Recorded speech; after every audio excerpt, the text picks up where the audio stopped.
Good grief.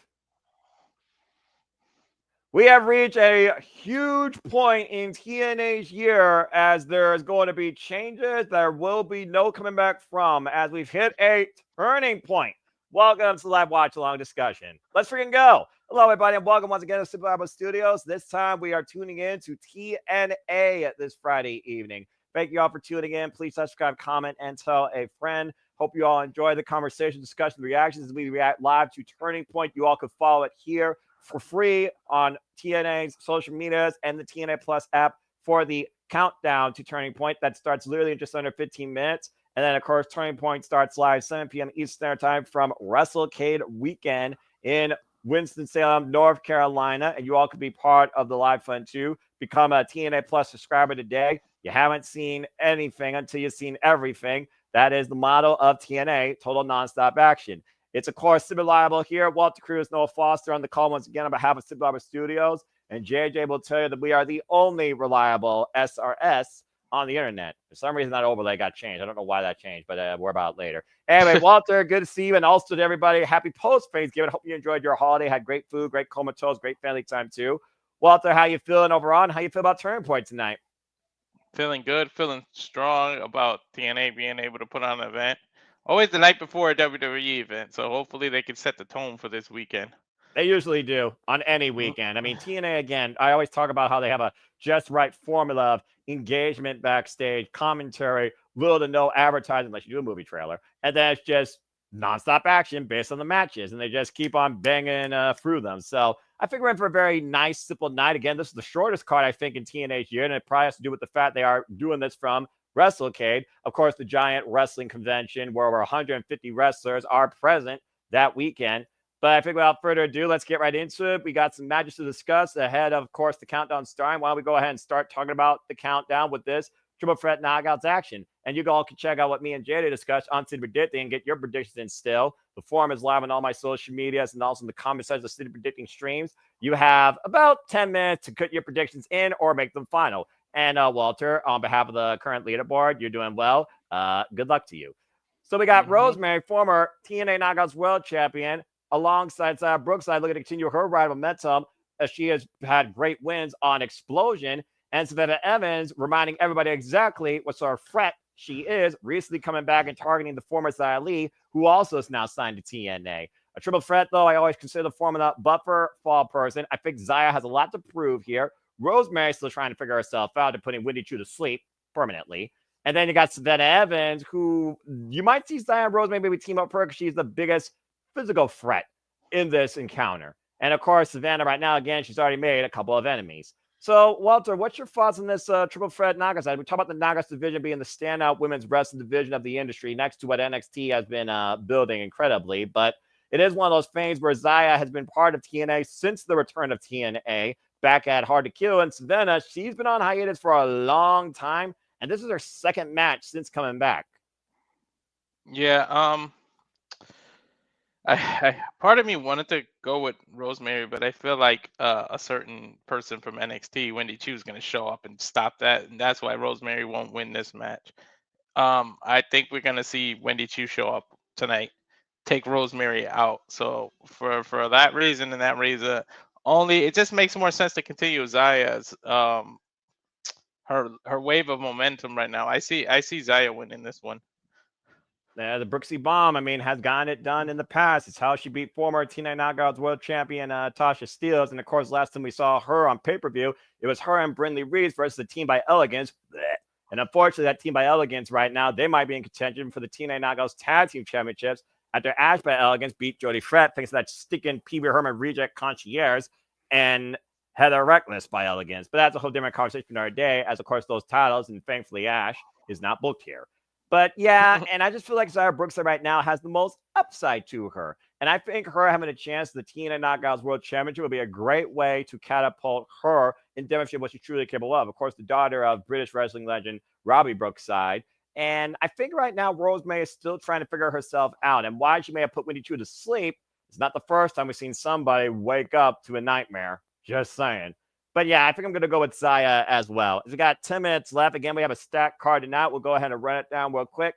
We have trios action where Trey Miguel, unfortunately, due to travel situations, will not be part of tonight's show. The replacement has not yet been announced. It is Ace Austin and the Hardys versus one half of the Rascalz in Zachary Wentz, and the time splitter Kushida, mystery part to be determined. Mike Santana looks to shut the self-proclaimed king of TNA up, goes one-on-one with Frank Kazarian, who, of course, has the call your shot gauntlet that allows him to cash in for any opportunity he wants up to 1 year. Moose will defend the X Division Championship tonight against the Laredo Kid after Laredo Kid got the better of the system in tag team match alongside Leon Slater, while Moose is looking to remind people exactly why he is the face of the franchise and now the face of the X Division. In tradition, the 10th ever Turkey Bowl match is back, with the loser of this match will have to wear the dreaded turkey suit or they risk being terminated. Joe Hendry, Eric Young, Hammerstone, PCO, Brian Myers, and John Skyler. The loser is the one that has to wear the turkey suit. The winner, well, they basically get bragging rights, and the rest, they're completely safe. We also, of course, have the Knockouts World Championship on the line. 2 out of 3 falls. Masha Slamovich goes one-on-one with her greatest foe, Jordynne Grace. And Jordynne Grace is a contractually obligated rematch. And again, this really might be the point of no return for Jordynne Grace if she fails to recapture the TNA Knockouts World Championship. In those qualifications, Steve Maclin looks to find himself and goes one-on-one with Josh Alexander, looking to finally beat the Walking Weapon once and for all in one-on-one action. But you have to consider if the Northern Armory will be on the behest of Josh Alexander. Will that arsenal be too much for this former serviceman to overcome?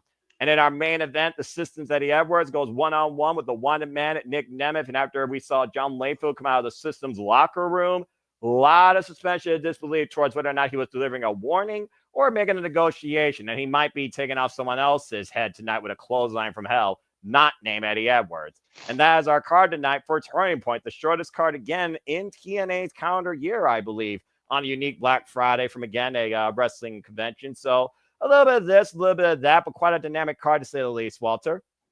Yep. Too bad WWE's in Canada, because that now that they need a replacement for somebody, they could have made a quick little phone call to somebody, but I think the whole roster's over. Well, I guess NXT wouldn't be there, but I mean, Florida to North Carolina is a 3-hour flight? I mean, but I wouldn't know. Yeah, I think they called their own roster. I'm trying to think who it could be. I don't know. I have no clue. I still hold out for either Leon Slater or Myron Reed based on the Rascalz connection. And we've seen Leon Slater tag alongside the Rascalz before in trios action. Also, he has that respect of Kushida. So, again, we'll wait and see. Why don't we go ahead and talk a little bit more about some of these marquee matches? Of course, the marquee title of TNA has always been the X Division Championship, defined by no limits, with super heavyweights like Samoa Joe and Abyss that have carried this banner at one point and defined it for themselves. And Moose, who literally completed the Grand Slam, beating Speedball Mike Bailey for this championship, not looking to use it as option C, but looking to remind you why you should trust the system and elevate this title in a certain way. He goes one-on-one with the first time ever with the Laredo Kid, who's been an X Division standout. You may have seen pretty quick and simple that Moose has to retain here, but we've seen X Division championships go 0D before, Walter. I'm just saying, this is TNA. You always say this, that all it takes is 3 seconds. If we can just get them for 3 seconds. But no, I think Moose needs to do for the X Division title what Gunther did for the Intercontinental Championship. You need somebody big like that. You need somebody who can be taken serious to elevate that title to new heights and new statuses. So I think that in order to make this X Division title look better than it ever has, you got to have Moose go on this unbelievable run and be taken serious. I talked about before how many times the system going for a system reboot, and this ring ceremony, bringing the system together stronger than ever, apparently. I think you're onto something. Plus, you got to consider outside factors like the system. If nothing else, JDC. It was JDC then Moose that lost to Leon Slater, who pinned JDC, while Laredo Kid fending them off with a chair. So I think we could get Leon Slater and JDC getting involved here, and Leon Slater could be a future challenger. But I do think that Moose is going to prove once again why he has called himself the face of the franchise, and arguably the face of TNA since the return of these 3 letters. But yeah, I think Moose is going to retain as well. In this match, though, where it seems pretty cut and dry, Nick Nemeth retained maybe the title, whether or not John Layfield comes on his behalf. You got to consider Edwards is a former TNA world champion, and he did pin the champion to get this opportunity in the first place. Where the system always seems to work when they're actually communicating on all cylinders. We've seen people, Ryan Nemeth, John Layfield, Joe Hendry, come on behalf of Nick Nemeth to stop the system from taking control. But someone told me tonight that we're going to see a whole lot more than just that. And I think there is going to be a unique turning point in Nick Nemeth's title run, but I don't see him losing it. I don't see him losing it either, unless you guys got to remember, somebody has a little contract where he can cash in and get a title shot whenever he wants. So Nick might get past the system, but how about a little Frankie cash in at the end? Just ruins his moment and takes the title from him. Not saying that will happen. I'm just saying you got to think about that in the back of your mind. That title shot is anytime he wants. He can literally have his match early in the card, go backstage, get a little rest up, keep a close eye on the main event, and just keep his eye on when the best opportunity is. Edge isn't the only ultimate opportunist. Frankie's been around the block for 20 plus years. I think he knows when to call his spot. So it'll be interesting to see more of the aftermath of this match, because I just don't see Eddie beating Nick. And with the whole system reboot, what are the consequences to the actions of Eddie losing this match too? So next week's Impact will be interesting too, because does he face consequences from the system? Especially if everybody else wins their so-called match and he's the only one out of the system to not win. So it's going to be interesting. Yeah, and I think seriously, if it's not about the results, about the story, and there you go. Again, unique minds think alike. The Renegade and the Reliable one. Reliable Renegade. That's what you two are called now from now on. Reliable Renegade. But it's one of those things, yeah, where, again, literally it was 2 years ago that Kazarian challenged Josh Alexander at Overdrive. Around this time, his only shot at the TNA World Championship one-on-one action, and he lost. And I think that still sticks in his craw. It would be unique to see 2 years later, around the same time, on a different show where TNA has been reborn and we're approaching a genesis, but also time to prepare your final resolutions heading into the close of the year. It would be unique to see Frank Kazarian, even if he doesn't cash in, further tease it. Because you're right, he controls it, but I would think that he's smart enough not to waste it. Because once that bell rings, if John Layfield hits him, he's screwed. So it'll be 100% ironic if Frankie reaches his turning point in his career and gets the title that eluded him all this time, all these years later at Turning Point. And then he brings TNA into this new genesis that it has to start in January.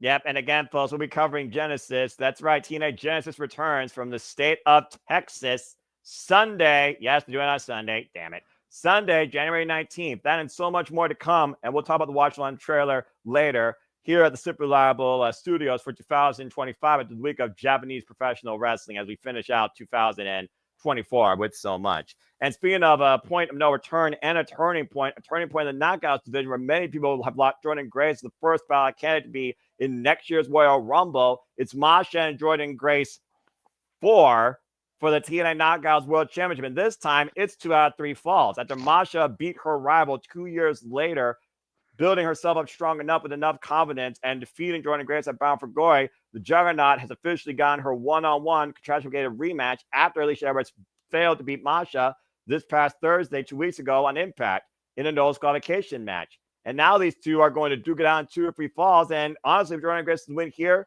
you got to consider this maybe her swan note. I think literally this might be the last time we get these two one-on-one regarding the title.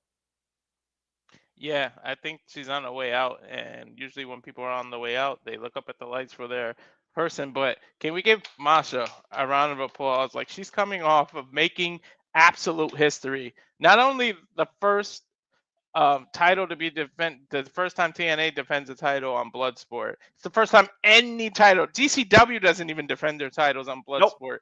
And Masha defended the TNA's Knockout Championship and Bloodsport. And won. And she won, making complete history. So, like, I think she's on a roll. This would be her 3rd title defense. There's no way that she's losing here. I think, unfortunately for Jordynne, she's on the way out. Or fortunately for us, if it's to the E, because I mean, how many times has NXT showcased her? and she's been in the Rumble twice already. So I think she's on her way out, and she makes Masha look strong here. I might even say, I'm not saying it's 100% going to be happen. It might be a 2-0 situation. She might win flat out, not even give Jordynne a victory, just to look dominant. But my heart says it's going to be 1-1, and we need the third fall. That's mostly how 2 out of 3 falls go out. But if you could just imagine if Masha just 2-0s her, and she would look so much stronger and solidify her title reign for real. It wasn't a fluke when she beat Jordynne. It could be a fluke if it goes 1-on-1, and you can say, see, like, she won just because it only, like you said, takes 3 seconds, and that's why she won. Well, you certainly believe in Masha's ability, but I also believe in this man, Joe Hendry!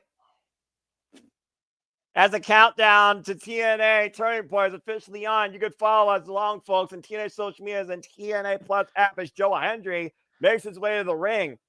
Yeah, you're a little ahead of me, I think. Let me see. I'll tell you when I see him. What did I say? Paris and now he's in front of the camera now. Right. And just let me know when he's on the apron for you, man. And again, folks, do you believe? Joe Hendry. It's so damn catchy. I don't care. I love this song. And I believe the fact that he does it himself is just, again, it's an earworm. He knew what he was doing. He's been part of this business for 10 years for apron. a reason. He's on the apron. He turned around to the crowd doing the wave. And again, so to come on the countdown, TNA Knockouts triple threat action, Rosemary versus Zaya Brookside versus Savannah Evans. As it looks like we're going to kick things off with the man of pure motivation, the answer to all life's questions, 252 pounds of it, former challenger for the TNA World Champion, the most viral, popular wrestler of the business this year, Joe Hendry. The turkey soup match is going to start it? Really? I mean, it seems like it's fitting. Let's be honest here, all right? It's a tradition, as we are at the 14th Wrestlecade, apparently, that they're doing this. So let's freaking go. And welcome to the show, folks. Thanks for tuning in. You could please follow, support my friends, support our pages. PayPal descriptions, of course, are in the down below. Let's hear from man himself. Yes. Yes, he is. TNA, represented by Joe Hendry. That microphone sounds a bit echoey. Is it just my feed? No, it's the mic. Remember, they're at Wrestlecade. It's not the strongest technology setup. Should be the outside picture. Yes, you're in the Turkey Bowl match on the kickoff. Damn it.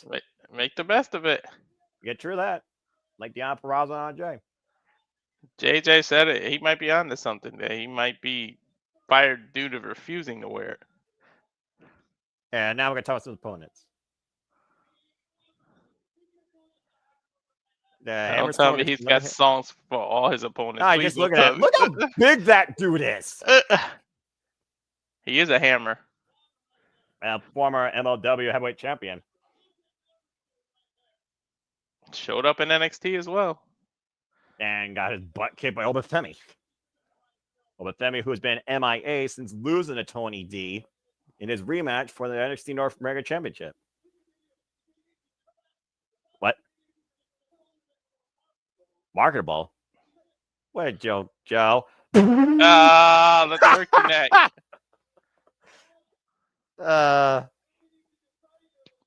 Joe Hendry just pissing at this. I don't know how smart this is to piss off all your opponents before you end the match. This is what Joe Hendry does. He instigates, and he's brilliant at it. Also, I like the idea of Turkey Stone. Turkey Stone. The audience approves of with me. Turkey Stone. You can nickname him T-Stone. Damn it, Walter. PCO, yeah. What? Wait, what? PCO's been replaced by Rhino? What happened to PCO? I guess something else. So another trouble issue? Well, I mean, again, North Carolina, maybe that flights. I don't know. I'm in South Carolina. I could have went bloop. I didn't even think about it. Yeah, right.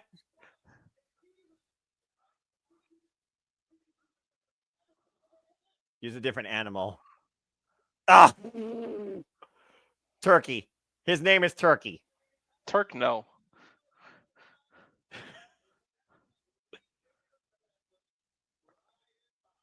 Everyone's least favorite wrestler, Lord. Brian Myers. Da da da da da da da. Edges, Edges, bitch. And you can go listen to that on Joe Henry's YouTube channel. Oh boy. Technology getting out of control. Artificial intelligence. That's true. I don't know if people are for AI. Oh no.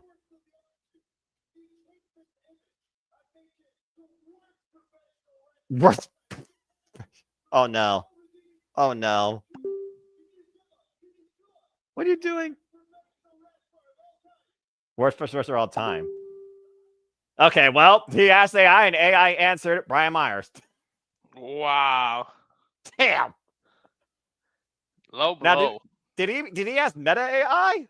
I don't know, but that was a low blow and a half. Right.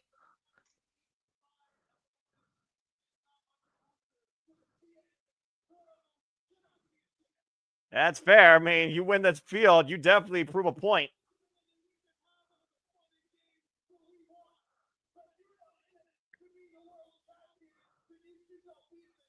Damn right. You're not in here to be the world champion. You shouldn't be in the ring. Truer words were never spoken. Especially if we're saying the letters TNA. TNA chance landing out. I'm starting to get a little scared because this might be the way he's I- talking I- might sound like he on the way out. It's a hell of a promo. I've been down those roads.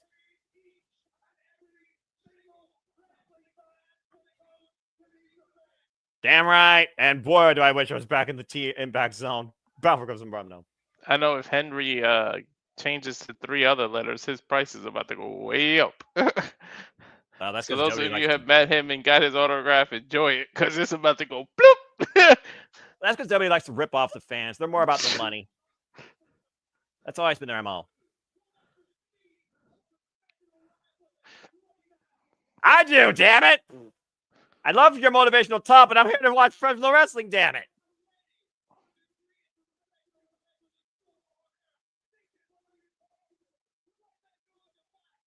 Let them know in the back. TNA. Man, Joe Hendry, Mr. Hype Man. I should have stuck with the pick. Well, I just closed the form. Your picks are now official, bro. TNA.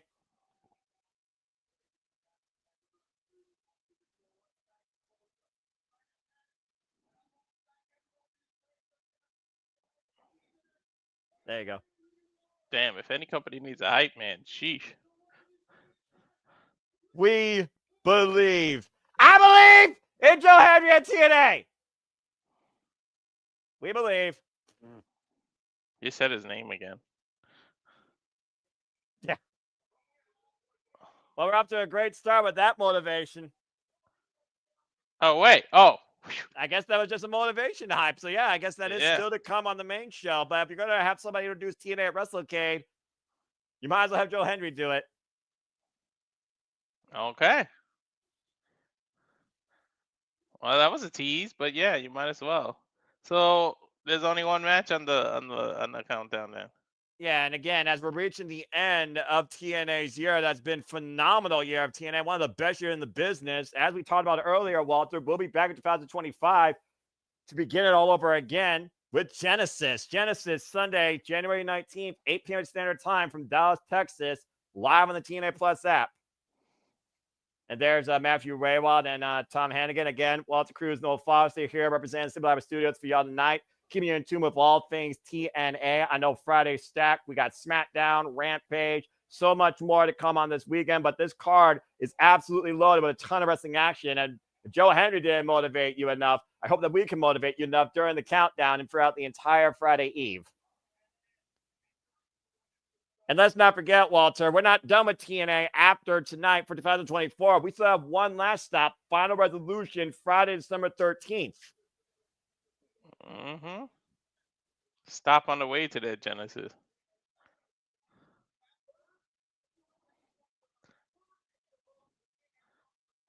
And then they're going to San Antonio, Texas. Man, Texas getting everything. A bowling center. Man, come to the East Coast, TNA. They don't come enough to the East Coast, in my opinion. They never come close enough to friggin' Toledo for me, which pisses me off. They don't come close enough to Connecticut either. At least when I move next year, come to Cali or something. Come to Sacramento. That'll be half hour for me. You'll have everything named AEW, New Japan Pro Wrestling under the sun in California. I guarantee you that. And maybe some WWE stuff too. Well, again, as we get ready for what's ahead tonight and a little bit of a hype video package for our World Championship match, as we were subtly talking about, again, folks, we hope to keep you engaged across the entire night here for TNA Turning Point. Please share, subscribe, comment, tell a friend. You want to dictate the conversation, donate, dictate, PayPal links in the description down below. PayPal, my friends, support our passion, super chat. It is truly as simple as that. And yeah, I suppose that's fair. Florida, Michigan, got all hot. Well, they get Cincinnati, Kentucky area, but yeah, he's definitely right about that. Though, unless Las Vegas. Las Vegas is probably the most pinnacle point. Oh yeah, that's true. But that's not West Coast. Keyword coast is basically. Nick Emmett. He's the Benjamin Button of the wrestling world. He's literally aging backwards. Well, it's almost like he's redefined. He said himself he's starting over, and he's starting over now as Nick Nemeth. It was Slammiversary where he finally won the TNA World Championship, pinning Frankie Kazarian, and then he successfully defended it against Moose. Him winning the title, you could say, was his genesis of a career. He started it all over.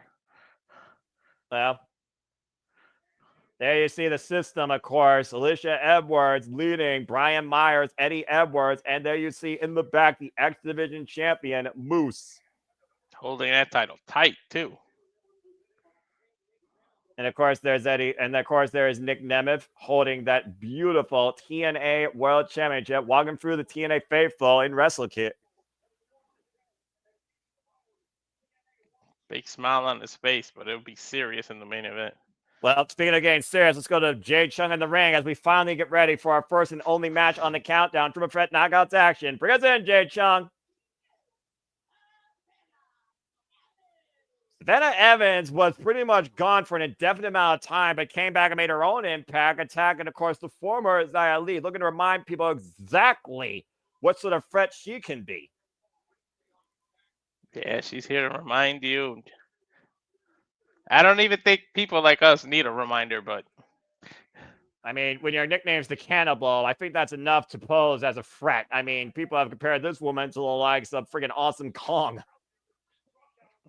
She could be if Awesome Kong really wasn't around long enough for me. Nah, she wasn't either. But again, Awesome Kong and Gail Kim laid the foundation of the Knockouts division. Now Savannah Evans is looking to restructure it. Mm-hmm. Oh boy. I love that left behind in her fame because honestly, she was left behind. Mm-hmm. What left is behind, going but through? a certain somebody didn't forget about her. I guarantee we're gonna see a little some certain somebody tonight. Now you gotta wonder what's going through Rosemary's mind. That she truly feels like she's been left behind. She's been left behind in the shadows of her own mind. And after the fallout with her and Wendy Chu at Bound for Glory, putting Wendy Chu to sleep in a disqualification match, you honestly wonder if she finally woke up to maybe a different purpose. And does that purpose involve the TNA Knockouts World Championship? I assume so, because I don't even get what her motivation was. Like, it just was so random. They were fine, okay. They lost a couple matches, but I guess the alliance was always temporary, and we just didn't know it.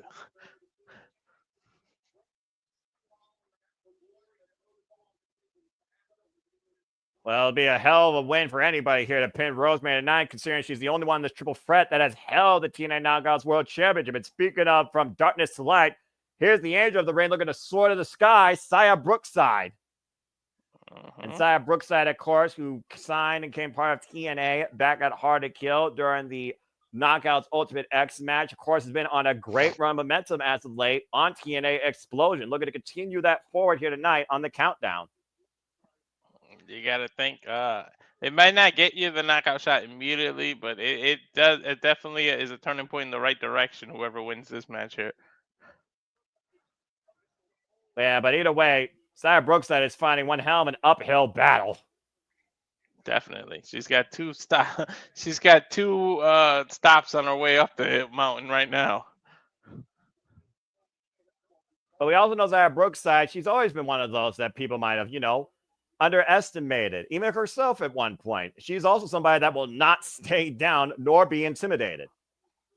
That's the worst kind of person. The person that just won't quit, will never stop down. That's the catapult of every comeback story, of every movie, everything in Hollywood. It's always that person that just can't stay down, and they find their way to the top. Could that be Zaya's story? And congrats to TNA. Once again, sold out there at capacity crowd on hand at Wrestlecade. Whoa! With Rosemary looking for a shot on Zaya and hitting Savannah Evans early. Now trying to maybe form an alliance here. And triple threats, though, we've seen unique alliances before, Walter, and they usually don't last very long. Uh-oh! Triple Remember, threats, no countouts. never do. Remember, no countouts, no disqualifications. First pinfall submission inside the ring wins this triple threat match. And Zaya Brookside, again, she has to use speed to her advantage and use the power of Savannah Evans against her opponent. Savannah right now looking down upon Rosemary. But, you got to remember, temporary alliances, no matter how small they are, they definitely benefit in a triple threat. You leave it on one-on-one, you increase the chances of you winning. Ooh. You go from 1/3 to 2/3. You got to do a little Steiner math, but together you join and you eliminate someone, the better your chances are. Well, again, though, what's more important here, I think, is winning. You saw Savannah Evans go to the cover, and Rosemary once again trying to talk sense into Savannah Evans, as they're clearly taking firm advantage of Zaya Brookside here. And Dwayne Atkinson, good to see you as well. Good to see everybody once again in the chat. And again, we are on the countdown to Turning Point, meeting of the minds there by Zaya Brookside. As this show, special start tonight, 7 p.m. Eastern Standard Time on the TNA Plus app. The second to last stop of 2024 for TNA's calendar year. Nice takeover to Harris to Rosemary by Zaya. Sends Rosemary up and over to the floor. And now locked in with the can. Oh, boy. I'm not sure if Zaya Brookside wants to be in the ring with Savannah Evans. Yeah, especially in the mood South Carolina's nice, just to answer your question, but I got to get out of here tonight. 1 in the morning, I'm leaving. Or 2. And not looking back, right? No. Leaving my father-in-law's house at 2 a.m. so I can arrive by like 2 or 3 p.m. in my back home. Get a couple hours of rest to get on the call for Survivor Series. Oh! And Zaya might have been forced to take a rest with that power slam on the apron by both Savannah Evans and Rosemary. Once again, making a unique alliance here, a game plan to further punish Zaya is Rosemary. The focus right now on Zaya Brookside's lower back. Savannah Evans right now playing along, it seems. The key word is temporary. We just saw Rosemary turn on the partner she had. You got to wonder if that's in the back of Evans' mind. Well, also, does Evans trust anybody, considering the last time she worked with somebody, she ate a freaking Ultimate X for her troubles. Of course, some of the quintessential knockout to shove a massive leg drop covered by Evans, and Rosemary breaks it up at 2. Again, that's the second time Rosemary's breaking up the fall. Eventually, Savannah's going to have enough of this. I can tell you that much. Savannah broke up a fall, too, that Rosemary had. Well, clearly these two want the same thing. It's not a matter of who... Well, I guess that answers my question. Mm-hmm. I was going to say both women want the same thing. Which one wants it more? And then Evans just took Rosemary's head up with a clothesline. Oh, God! Well, to be fair, it was Rosemary with the poke to the eye first. Well, dirty is as dirty is, I guess. And clearly this Campbell did not feast enough during Thanksgiving. Again, I hope everyone enjoyed their Thanksgiving holiday, whether you celebrate with family or just enjoyed your Thursday. And we're going to see some great action further from the knockouts in the entire TNA roster, including Mike Santana going one-on-one with the self-proclaimed king of TNA, Frankie Kazarian. And again, we'll see the team. Go ahead. No, I'm sorry. My feet just jumped back a little. Now I'm behind you. What the heck happened? Again, it's Wrestlecade, dude. They're probably having issues as we speak. Got Gulza in front of the corner. They're running down the card. Moves going one-on-one with Laredo Kid. Massive clothesline or elbow, excuse me, by Savannah Evans.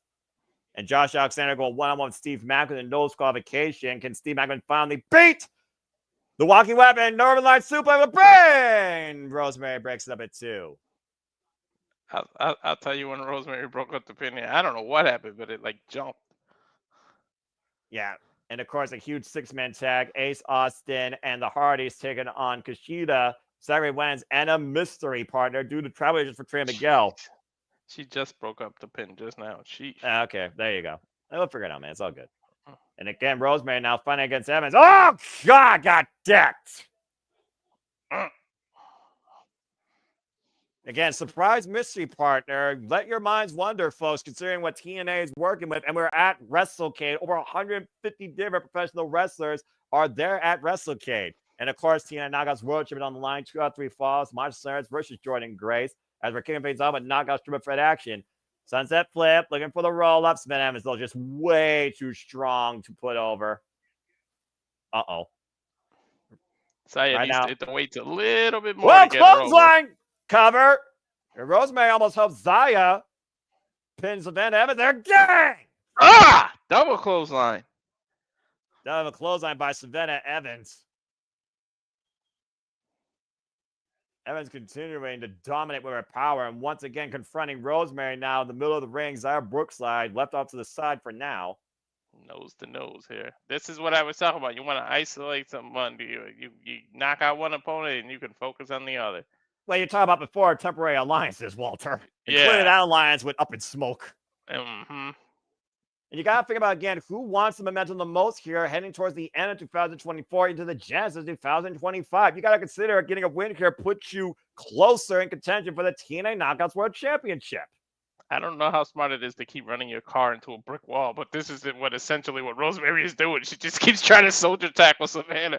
And then, though, trapping her leg across the top rope, and that's one way to hyperextend a hamstring. Savannah Evans. And that's Brookside coming in now, taking down Rosemary. Trying to get herself back into this, what felt like preferably a handicap match, being honest here.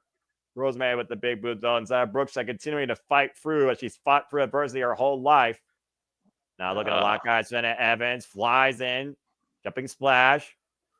Turn your attention to Rosemary with the double knees. And Rosemary hoisted up, arm rigger, inside Russian leg sweep, roll over, crossbody cover. 2, and Evans lunging forward with the lace lock to break the cover. That was a nice Russian leg cover combination. I mean, hey, that's one way to break up a fall. Just jump it in, grab the opponent up and around. Looking for the octopus, possibly. What's this? That's what I was going to say. I think she was looking for the octopus. Oh! 2 for 1 there by Brookside. Cover on Rosemary. Gets a 1 count. Kind of cover by Evans, though. Smart by Zaya. DDT. Yeah, about to say 2 for 1 special with a clothesline DDT. Quick covers on both, yielding a 1 and 2 count respectfully.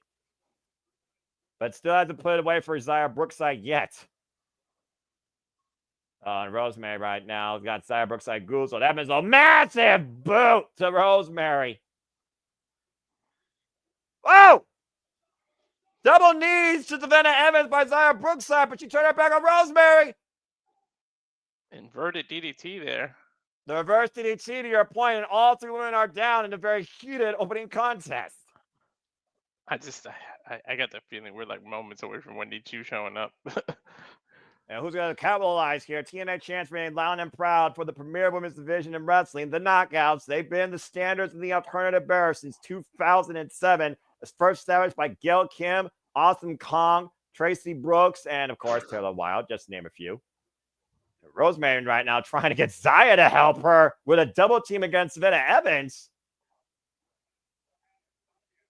I guess they realize if you're going to overcome power, they're strafe in numbers, possibly. But Evans, again, just too strong, pushing them off. I don't think the 2 of them match Savannah's strength. Whoa! Brooksy bomb! And Zaya with the clutch, the cover, and Rosemary breaks them with a stomp. Beautiful bridge. You got to believe she would have got the 3 if it wasn't a triple threat match right there. The spear, though. Brookside's down. Hook the leg. Rosemary with the win. Oh, wow. Man. I was not expecting that. Well, I wasn't expecting Beth Evans to win for sure, but that Rosemary again, maybe again, she found her way to the light. She knows what she wants. She wants that TNA World Championship, and that's a big win for Rosemary, who once again finds herself left behind all on her own. Man, able to halt Brookside's momentum there. Right? Well, game triple threat knockouts action here as we got another promo. And again, we have plenty of time here, about 4 minutes actually. So before we get into tonight's card and talk more about what's ahead with Mike Santana versus Kazarian, Josh Alexander, Steve Mack, one disqualification. For those that are tuning in for the first time ever here on YouTube, what we do, we call ourselves the Sit Reliable Studios. JJ will tell you what we're all about. But Walter, we have a trailer that could show people what we're all about covering too. So why don't we go ahead and show that real quick? Okay. May not be the most. Did you put the most updated one, or is this since?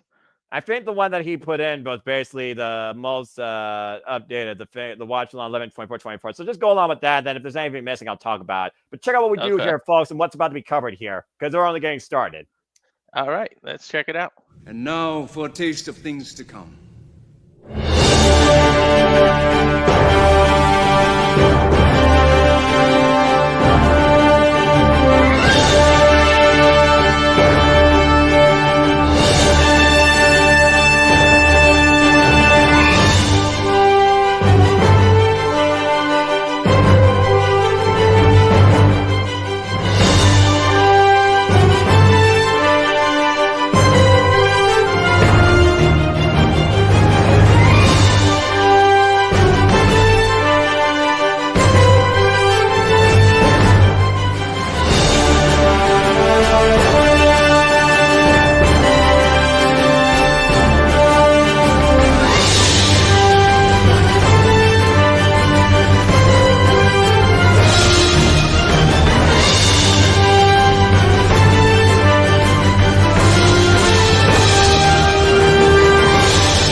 And again, folks, as I remind you all, what we truly like to encompass here, we truly are all about all the wrestling, all the wrestling, all the wrestling, all the wrestling, all the wrestling, all the wrestling, all the wrestling, all the wrestling, all the wrestling, all the wrestling, all the wrestling, all the wrestling, all the professional wrestling, damn it, and collegiate sports, combat sports, and other forms of entertainment and sports too. And I'm sure that schedule is going to keep filling up as we head towards the end of 2024 into 2025 as well, as we're hearing from Steve Maclin talking about how this is not going to be a match, this is going to be a fight, and why he literally have zip-tied his hands behind his back and incapacitated him. His body quit, not his will. Still so much more to come outside of that. Mike Santana, Frankie Kazarian, one-on-one. Mike Santana looking to shut the self-proclaimed king of TNA up. And, of course, the Turkey Bowl match. And, again, PCO, due to reasons, is not involved here. He has been replaced by Rhino. The loser will have to don that dreaded turkey suit.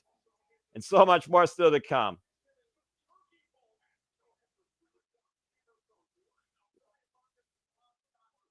And just looking at some comments here real quick.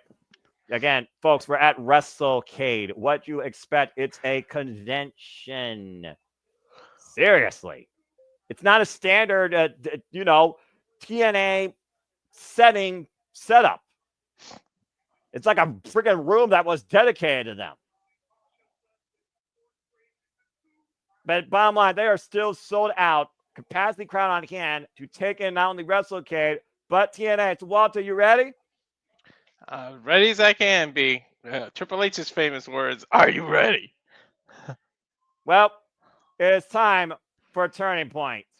Let's go ahead and get right into the action. They switch the feeds, of course. I forget whether TNA Plus automatically switches over like Triller TV, or do you have to manually? I don't know. I'm leaving it so far. You let me know if it did or not. Well, I'm just hearing, woo! So I'm going to be like, just waiting, black screen. I got a black screen too right now. And I can hear TNA chants in the background. Yeah, and Jay Chong, of course, the voice of TNA, our ring announcer. Yes, please hit that like button. Thank you, everybody who is turning in. I can see the number slowly climbing. So we do this for you, and if it wasn't for you, we wouldn't be able to do this. Damn right, we love doing this, but you all encourage us to continue to do it in the way that we do. So I got to air, so I'm gonna go ahead and reload. It looks like I got the FBI. It did switch. Yeah, and I got So let's see here. No one gives a damn what you think. Freaking. Oh nope, it kicked me out. I just switched it. Now I get the FBI logo again. I got a video package as we got our code opener here. TNA, total nonstop action. Those 3 letters, that type of wrestling identity defined in this company since 2002 as we approach Turning Point, a mainstay standard since 2004 in this company, with the exception of 1 year, whether it was a one-night stand or whether it was a whole night for an event. Turning Point has defined TNA for generations, and it's looking to do that again. And with so much suspension this week up in the air, who's going to remain here? Who's going to leave? Who could be on their way to WWE? I couldn't think of a more fitting name right now before Genesis and Final Resolution for this company, especially since the return of the latest TNA. Then Turning Point. And we are definitely in for one tonight. Well, we know 2 people that will stay, as it's been reported this week that Matt and Jeff Hardy have re-signed with Impact Wrestling. Well, again, it's signing season. You need to sign free agents. You need to sign your biggest stars to stay with you, because come the fiscal year, anything's up in the air. Yep. So at least we know the future of at least 2 people. Well, again, Jordynne, Grace, Masha, Slamovich, they're going to do it one more time, and it very well might be the last time, as it's 2 out of 3 falls. The generational rivalry of the knockouts comes to its conclusion possibly tonight. And if this is indeed the swan song for Jordynne Grace, how fitting is it that it's against Masha again? Well, I mean, again, those 2 have literally defined each other, made each other stronger for the better part of 2 years. And again, these video packages are always just great to watch. They encompass the show.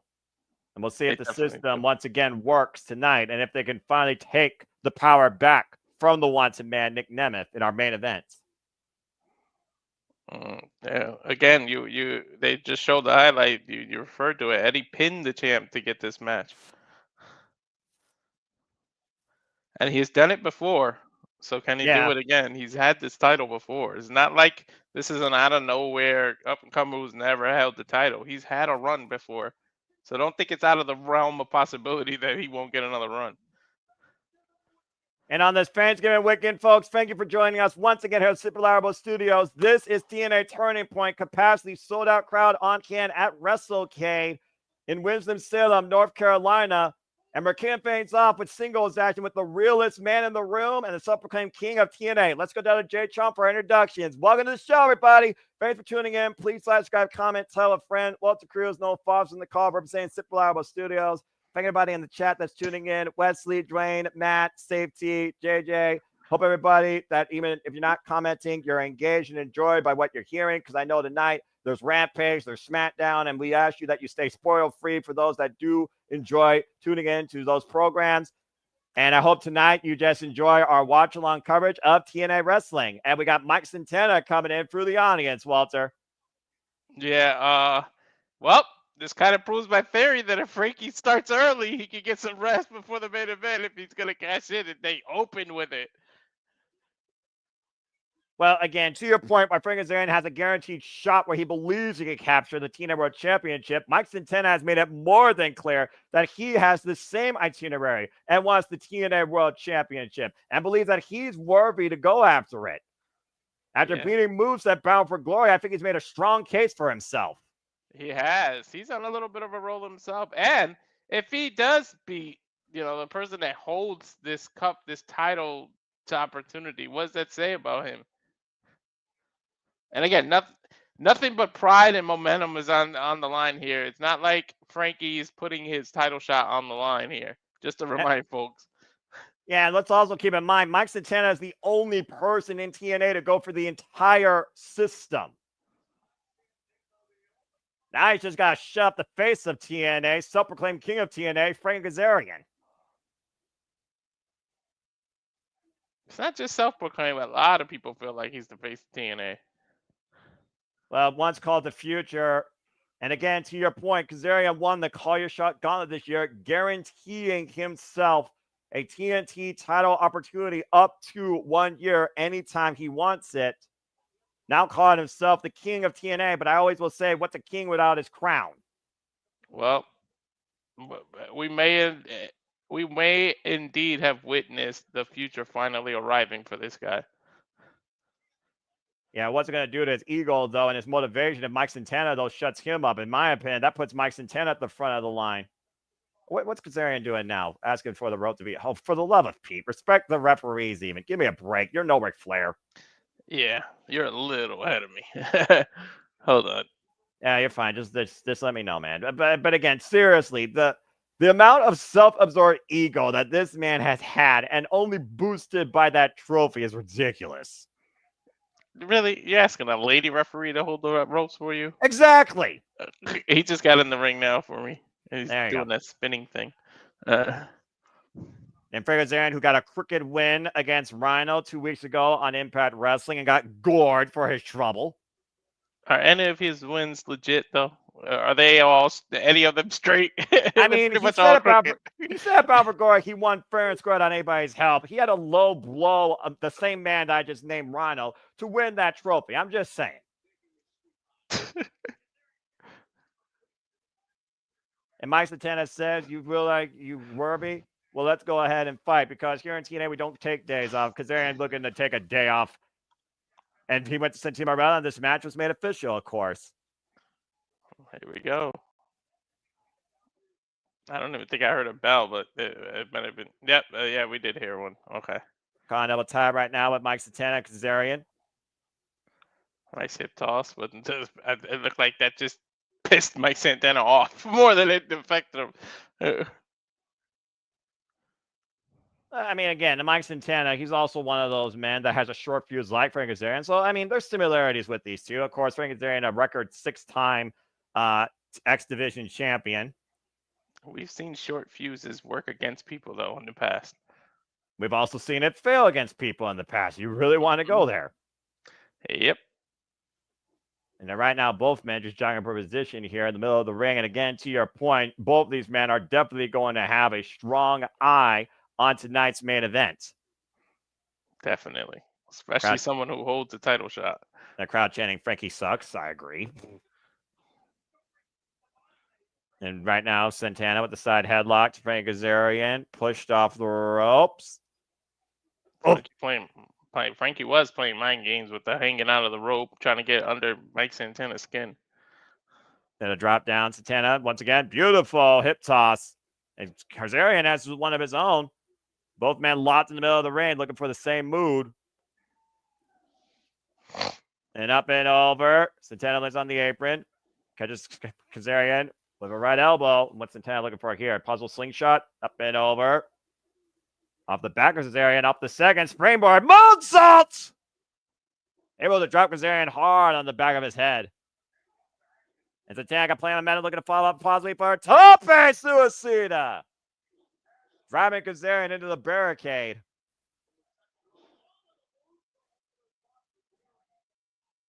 Santana in control in the early going here. Okay. I just got the suicida now. Okay, there we go. Yeah, you're all right, bro. Santana that really has been welcomed with open arms by the TNA Fable since returning to TNA at Rebellion the same night that Steve Maclin resigned on the dotted line and beat Steve Maclin that night. However, I understand you're being welcomed by the crowd, but it seems like you don't have to stop focusing on them, because the more opportunity, breathing, and chance you give Frankie, you know he can take advantage of it. Yeah, but also we've talked about before how that crowd can be the extra element you need. Cover, hook of the near leg, 1 count. Extra element you need for that confidence to succeed. Yeah, well, we talk about that in all parts of sports. You know, in basketball, the crowd is the 6th man. In football, they're the 12th man. Like the crowd helps to motivate you. But when you're trying to focus on what you're doing in wrestling in a one-on-one situation, pandering to the fans isn't the smartest thing. Massive super kick sending Kazarian into the barricade. He got all of that one. Ducks underneath. Swing and a miss. And a guillotine leg drop across the second rope for Kazarian. And Kaz might be looking for that. Oh, I thought he was going to try and slingshot him in for the cutter. Instead, just pushes Santana back down to the floor. I might be looking for the count out here. Might be looking for an easy night's work, to your point. Try to plan for that main event. And, he's one that would take the easy way out. Well, again, what we talked about before, you talk about the audience maybe costing Mike Santana. Again, what if the audience costs Kazarian? What if they truly are getting under his skin? What does it do for Frank Kazarian if he loses here? Does that not rattle his confidence, or do you think that will even push him further to prove the audience wrong and cash in the main event? I think a win or a loss is going to decide whether Kazarian is even going to try the opportunity. Nice tip toss takeover. I think at this point in his career, he couldn't care less. It's not about that. The wins and losses ahead of it. It's whether he gets that. It's about the end game and whether he wins that title or not. Oh, look at that. That's where his mind is on. Double wrist lock being applied here. Santana trying to roll through. Pin the shoulders down up Kazarian. Shoulders down to get out one. Roll reversal again. Kazarian maintaining control. Reversal again by Santana. Forces the hold to be relinquished. Hoisting up Kazarian. As a backdrop suplex. Back suplex. The referee page that right. Excuse me. I don't know her last. I can't say the last name right. Straight out of the Florida area though. I think she's worked for ZCW. Oh! Listening chop there. Knife edge chop by Santana. Hard Irish whip in the corner. Following another chop again. Not going to win out of Kazarian. Of course, Mike Santana, previously known only as a tag team specialist. Last time he was involved in TNA, of course, was LAX. Massive chop takes Kazarian down. Follow-up senton drop. And Santana right now looking for that extra encouragement. Again, capacity crowd on hand here at Wrestlecade. A nice setup, honestly. I like the screen, the projecting screens also around the room. Yeah. Uh-oh. Again, Dangerous every spot. time he hits a very like a move that where his momentum is going, he just stops and like candors to the fans. You just focus on what you're doing. You got plenty of time to celebrate after a win, not during the match. Well, he's trying to get leverage there on the apron, and Kazarian taking advantage again.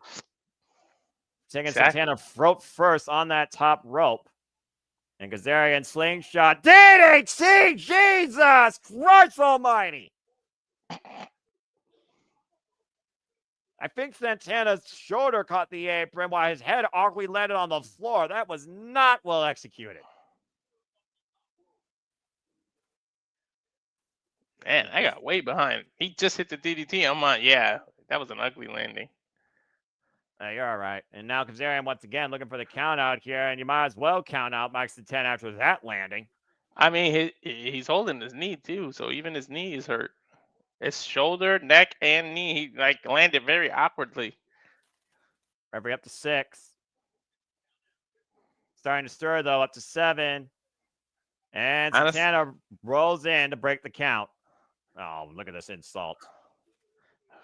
Who wouldn't take a count out victory at that point? You're the opening match too.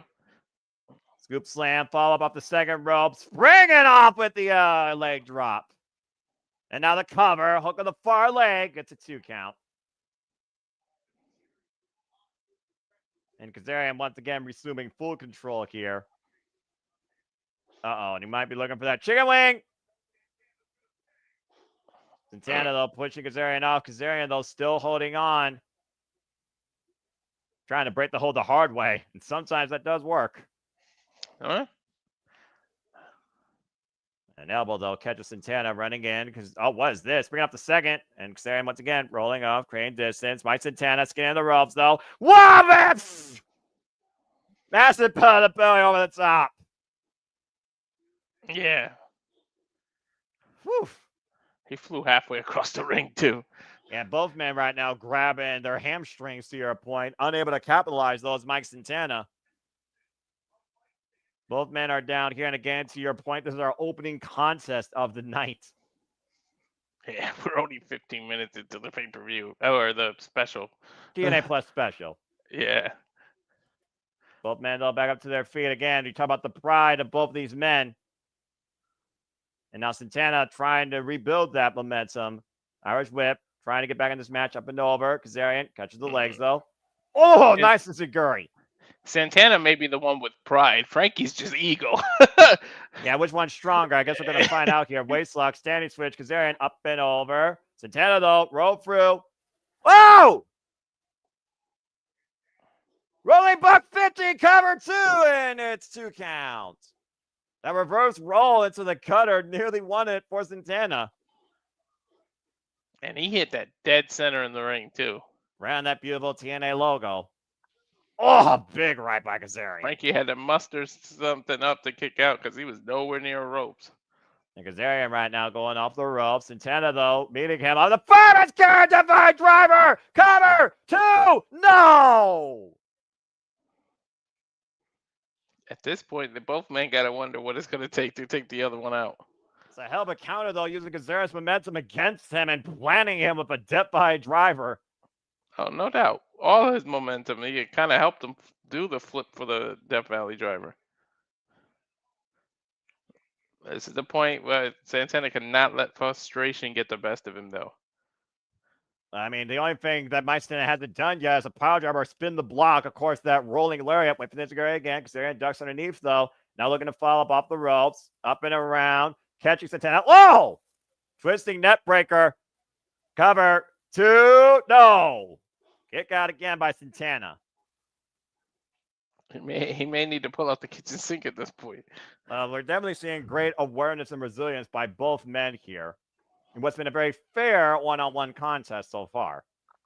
Someone's got to give, though, at some point, and it might be the chicken wing here.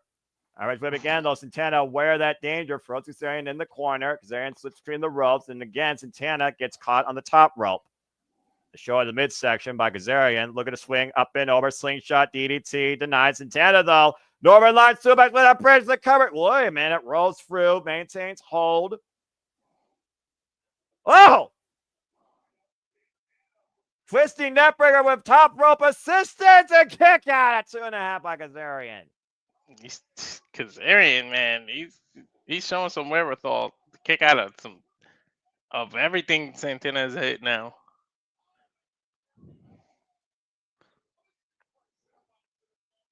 The crowd trying to will Santana, though. You got wonder doubt starting to set in. To your point, Kazarian showing great resilience, able to muster his way through all this offense. Out of the rope, sidestep, Santana sent up and over. Now Kazarian, sling, shot, cutter! Now with cover this 2, it's not over, 2.5. Yeesh. The left shoulder getting up in time for Mike Santana. Kazarian right now arguing with the official. This is that hot-headed temper I was talking about. Mm-hmm. Don't want to risk getting disqualified here.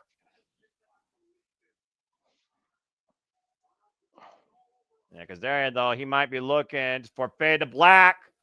Well, wait a minute. Santana rolls through, gets out of the way, looking to spit. Nope. Looking to spin the block, the backslide. Kazarian, though. Santana. Oh, man. Catches him with a kick. Look at that knee strike, sidestep, roll through reversal, pick of the ankle, rolling Kazarian, disoriented him. Spin the block! There it is. Cover! Mike Santana has beaten Frankie Kazarian. Wow. A hell of a hard-fought contest. Definitely not an easy day in the office for either man. And a big out of momentum win for Mike Santana in his pursuit of the TNA World Championship.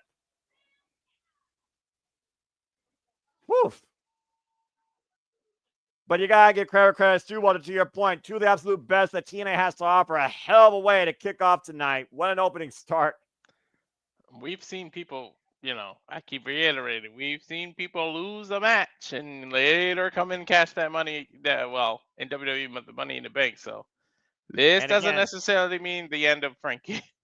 Oh, JJ, told you so. Like I said, to your point, though, Mike Santana, again, he needed this win to keep rolling. And we know Kazarian has that shot, but that's going to definitely bruise the crown of the self-proclaimed king of TNA. Speaking of bruised egos, who's going to be bruised the most? Have to wear the turkey suit. Our turkey bowl match still to come tonight. Joe Hendry, Eric Young, Rhino, Hammerstone, John Skyler, and Brian Myers. And of course, we're running down the card. TNA X-Division Champion on the line. Moves first Laredo Kid. No disqualification. Can Steve Maclin finally beat the Walking Weapon, Josh Alexander, with Sinner and Saint banned from ringside? The Hardys and Ace Austin are going to meet a mystery partner alongside Zachary, Wentz, and Kushida in six-man trios action here. And again, Chris Bay, get well soon. And of course, due to travel issues, Trey Miguel is unable to attend tonight's event. And of course, the TNA Knockouts World Champion will be on the line. 2 out of 3 falls. It is the juggernaut, Jordynne Grace, looking to regain the gold against Russian Dynamite, Masha Slamovich, in this generation's knockout rivalry. And of course, in our main event, the TNA World Champion on the line. Nick Nemeth goes one-on-one with the System's Eddie Edwards. And you got to wonder if the system will work. Will the once-a-man send Eddie Edwards into the danger zone once again? You almost combined the system. You almost said Eddie Myers, huh? Yeah, right. Well, considering that it was the system, Eddie Edwards and Brian Myers, the former TNA Tag Team Champions, Alicia Edwards, the annoying mouthpiece from Boston that doesn't know how to shut the hell up. Of course, Alicia Edwards lost against Masha Slamovich, thankfully, she lost in a no disqualification match against the TNA Knockouts champion literally a week ago. Mm-hmm. We'll see tonight if you trust the system, if the system works soon enough. I'm going to assume that that's going to be next, right? Since they're going backstage for this promo. Well, let's be honest. The system has been one of the defining elements in this era of TNA. So even if they're not next, they're always going to remind you to trust them. And I still don't trust the system. They've going through a reset, so maybe that might force you to trust them. Or at least Moose. Well, I will consider Moose saying that he's not thinking about option C. He's thinking about literally what he's going to do as X Division champion. And with how long he held the TNA World Championship, you might have a very hard obstacle to beat, X Division. Again, he can elevate the title much like Orange Cassidy did for the title in AEW and much like Gunther did for the IC title in WWE. It just takes that one person to bring that title to another level. Moose can be it for TNA. And the Miz, too. I don't think Miz gets enough credit for what he did for that. I know. We all talk about the Miz, blah, blah, blah. Trust the system. Shut up. If Eddie wins, he'd be a 3-time champion. Well, again, we'll see if he does become a 3-time champion. But right now, we're going to see who becomes part of the humiliation of 2007 on. It is time for our Thanksgiving Turkey Bowl match.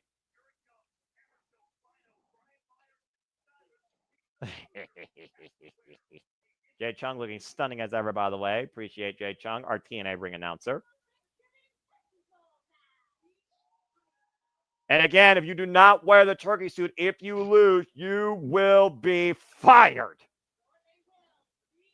First established 17 years ago, this is the 10th ever Turkey Bowl match. This turkey suit has been worn by the likes of Mr. TNA himself, AJ Styles, along with Chris Adonis, Jay Vidal, Jesse Garders, Robbie T, Alex Shelley, the Disease of the Industry, Disco Inferno, and a couple of others. And of course, Walter, Turkey Bowl match in this case is a 6-way dance. First pinfall submission inside that ring ends the match. If you are the loser, you have to wear that suit or you will be fired. You gotta wonder if other people just let a pinfall happen. As long as they're not as long as they don't lose, what do they care? Well, yeah, it's almost like at this point, though, is it worth it going for the decision as long as you're not part of it? But then again, to get a win across this field, because you got to consider everybody here also has eyes on gold. To get a win amongst this field here, that's a way to move yourself forward. And Joe Hendry mentioned that earlier. A win across this field only helps catapult him back towards the top, especially when you got former TNA World Champions involved in this. Mm-hmm. There's that turkey suit, by the way, held by Referee Dave Spencer. Brian Myers, most professional wrestler, quote unquote. Myers smacking the suit there. You getting Eric Young's entrance now? No, I'm still seeing Myers. Let me know as soon as you see the screen Ding. There it is, the jail, the fence or whatever. Yeah, then you got the light with the room. Right now, the light with Yeah. the room. Perfect. It faded to black. Okay, we should be good now. And again, Westlecade, they're going to probably have buffering issues. That's all right. Yeah, I'll tell you when it's on screen. Yeah, what is up with his gel cell? Let's go. It's part of Eric Young's, Yeah. identity, Remember, he was literally buried 6 feet under and There came he back is. to life. The world-class maniac, Eric Young, and a former TNA Grand Slam champion. Dr. Doom here with that mask. We really saw Eric Young give us a glimpse inside the mind of Steve Maclin. In a way, Eric Young draws a lot of parallels to himself and Steve Maclin. And of course, Maclin lost to Josh Alexander at Bound for Glory, but also Maclin and Eric Young have had their fair share of fallout against the Northern Armory. Eric's the only one that I can see wearing the suit. It won't even really matter to him. It won't be embarrassing. It won't be. In a previous era, I would agree, but considering both Eric Young and Steve Maclin in action, I think both men are looking to avoid humiliation. And this Eric Young does not look like he's looking to wear a turkey suit.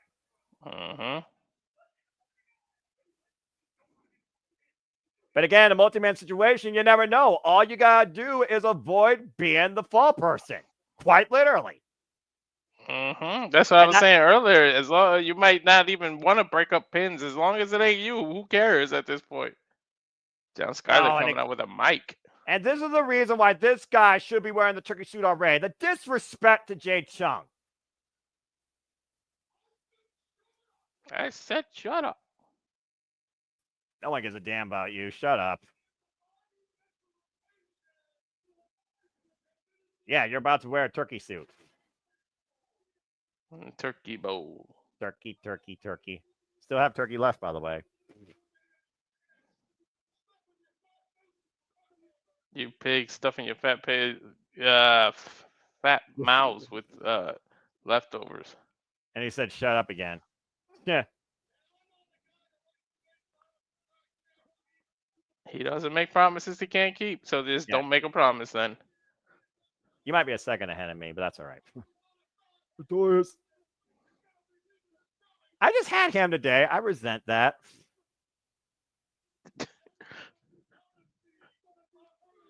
Well, you got one person that gives a damn. I'm just saying, a couple good hands would look good in that turkey suit. I mean, it would help, make it fit. Clearly the odds-on favorite to be everyone's source of humiliation. A couple of good hands deserve a feathery tail. Tell that to this man and to his face and see if he doesn't break it. Here comes Hammerstone. I don't even think this man would fit in a damn turkey suit.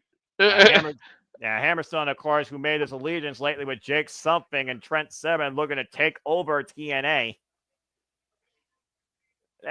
And you figure about, again, what does a turkey suit do to a wrestler's confidence? What does it do to a wrestler's identity? To be associated with this gimmick for the rest of your career in TNA. It definitely is a blow to your ego. It takes a special person to be able to don it and just turn it into something else. I bet you R-Truth can turn it into something and turn it into gold if he had to wear it. And here's Rhino, another person that I don't think that would fit that damn suit. And let's keep in mind, Rhino was a last-minute replacement due to issues with PCO not being able to make it to the event. And of course, Rhino is the current TNA Hall of Famer. Newly inducted this year. Apparently, PCO is celebrating his honeymoon, I guess, with his wife, Steph DeLander, down under in Australia, while Steph DeLander is on the road to recovery from neck surgery. Yeah, the real reason must be travel issues. That hurricane did affect North Carolina, getting flights and stuff still, even though it was a little bit ago. So maybe that has to do with it. Maybe. The TNA Hall of Famer inducted this year in Detroit, Michigan at Bound for Glory. The master of the gore, where he had to swallow his pride and wear a turkey suit. Let's hope not. I'm just going to say that for the record. That would be one. That would be a turkey that's been in the gym. Right. And, of course, the last man no one wants to see in a turkey suit. Dibbly! I believe in Joe What does that do to Hendry. somebody as motivating as Hendry if he has to don this suit? Especially with that hype message and TNA World Championship Pursuit mission statement during the countdown. You gotta think. They're going to do whatever it takes to get back to the TNA World Championship. Something about that speech just feels a little goodbye-ish.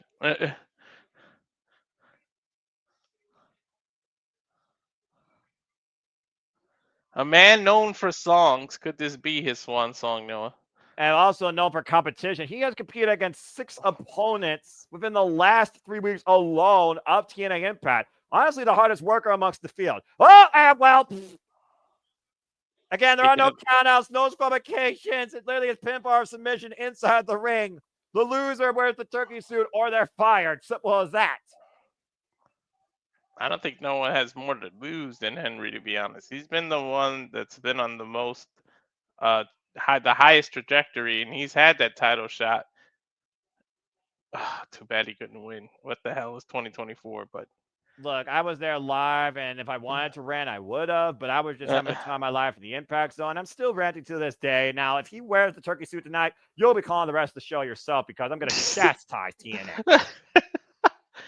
And again, but remember, there's a choice, though. There's always a or be fired. There's a contingency on that suit. There's one thing I'm going to say about WWE. You want to talk about overloaded roster where you're undermined by names like The Rock, Cody Rhodes, and Roman Reigns? Yeah, Joe Hendry will be lucky to be world champion there. Up and over. And Joe Hendry, to me, personifies TNA. Look at this. This is no small feat. This stalling suplex on a man this size. With one arm, by the way, might I add. 250 pounds of pure motivation. How about pure strength? 250 pounds of pure motivation slamming about 255. Cover on Skyler. He loses. Damn it. He's slamming someone that's about 250 pounds themselves. Right. Maybe 260. Yeah, Myers there to break up the fall. And again, the loss might be humiliating, but the win is motivating. Knife edge chop here because you could put your name out there to say, I beat this field of TNA's greats, including former TNA World Champions. Maybe I deserve a shot at title. I beat all you got to do is say, I beat a Hall of Famer. Rhino's in this match. I beat a former TNA World Champion, Eric Young. Eric Young's in this match, to your point. Who's also going to be a Hall of Famer. You know he's got it in the bag. Oh, without a doubt. Hammerstone, though, I don't know. He's looking to be a Hall of Famer or a Punisher. Driving Rhino face first into the apron. Eric Young dropping Brian Myers. And let's not forget the bad blood with Hammerstone and Eric Young going all the way back to some version when Eric Young beat Hammerstone in his return. No small feat at all. Yeah, right? Again, the size of Hammerstone, to your point, I'm not even sure if he would fit in that suit. Set up buffering agent for a second there. Don't worry about it. Irish whip and Eric Young up and over. Lands on the apron. The shoulder block to Hammerstone's midsection. Slips underneath. I think Hammerstone's hurt. Hammerstone's hurt. Yeah, I think continuing on, though, looks like he's hobbling. Eric Young taking him down with a drop kick. Here's a cover by Eric Young, and Hammerstone gets a 2 count. Hammerstone getting out of the ring where that is the safest territory right now. I think something's up with his knee. Yeah, and I think there's a reason why he's outside there. Now we got John Skyler and Brian Myers working against Eric Young here. Oh, jeez. Little impromptu teamwork here. I didn't think about that during this 6-way dance. John Skyler, though, looks like he was somebody once underneath Brian Myers' learning tree. Joe Hendry driven face first in the top turnbuckle pad. Joe Hendry, who's literally been the antidote to the system. I don't see any medical personnel there for Hammerstone, but you can tell something's going on. He's probably just favoring his knee, or he's, buying his time. Again, he doesn't want to be involved in the losing part of the decision. He wants to be involved in winning this and sticking it to everybody. It's a matter also at this point, does anyone have any key targets they want to humiliate? I'm sure Jay Chung wants John Skyler to be humiliated with all the constant bullcrap he said on that mic and interrupting her, but that's a whole different conversation. And she's not an actual competitor anymore. Nope. Of course, Rosemary scoring the victory during the countdown, and Mike Santana scoring the victory in our opener against Frankie Kazarian. Oh, leg drop by Skyler. And now Hammerstone coming back in. And with Eric Young in the middle, I sense Hammerstone knows exactly what he wants. Again, one fall to finish is the match, Walter. Keep that in mind. Yeah, he's definitely favoring that knee. Yeah, there's no doubt about it. And Hammerstone and Skyler and Myers just healing up against Eric Young. Triangle of trouble. And Skyler saying he's got it. A jawbreaker by Eric Young, though, to Skyler, and the right to Myers, now right to Hammerstone. Eric Young fighting against the world. Ain't that anything normal? Same old with Eric Young his entire career, no? Right? Mr. Grand Slam himself in TNA. Oh, and Hammerstone taking out the base from Eric Young. Now calling the action, looking for a double team by Skyler and Myers to Eric Young here. Oh, boy. What the hell is this? And Hammerstone at the bottom of the structure. Joe Hendry gets to the midsection. Goes after the biggest man in this match. I'm not sure how wise this is, but this would be a bold statement if he beats Hammerstone here. Myers and Young right now still trying to send Skyler, the Eric Young for the ride. Joe Hendry taking down, no back elbow strike. And again, I said that gore by Rhino to Hammerstone. Uh-oh. I sense disaster. Tower of Doom! Down goes everybody. You know there's always got to be a Tower of Doom spot in a multi-man match. Well, not always, but with the type of competitors here and the size of them, I will agree to this point. Poor Eric Young, though, falling from the highest heights. Hendry trying to get the crowd back into it, pounding on the mat here. Again, who does not want to wear that suit the most? Who wants to get the decision here the most? I don't think anyone wants to wear the suit. It's just somebody's has to, I guess, or quit. Average whip reversal to John Skyler, and Joe Hendry takes Skyler down. Now Myers taken down by Joe Hendry. Hammerstone, though, misses the clothesline. Hendry takes Hammerstone down. Oh, and look at Joe Hendry. Far away throw to Skyler and a kip up. And Joe Hendry on a roll right now. Do you believe? Slams for everybody. There is no way. There is no freaking... What, Hammerstone? Oh, you gotta be kidding me. He might get it. Is he motivated enough? Do you believe? Using all the motivation and power he had. Far away in front of Hammerstone by Joe Hendry. And another kick up. There's that. He's gonna do it. He's gonna do it. No way. He's gonna do the turnaround. Again. Do you believe? We believe. Here we go. There it is. Boom, boom. Looking to rock Wrestlecade and TNA tonight at Turning Point. Is going to close this thing out. Send John Skyler for a standing. Oh, wait a minute. Oh, God. Roster cut. Clothesline to Joe Hendry by Myers. And a spear by Skyler. Clothesline by Hammerstone. Skyler taking out Hammerstone, the only one that's standing.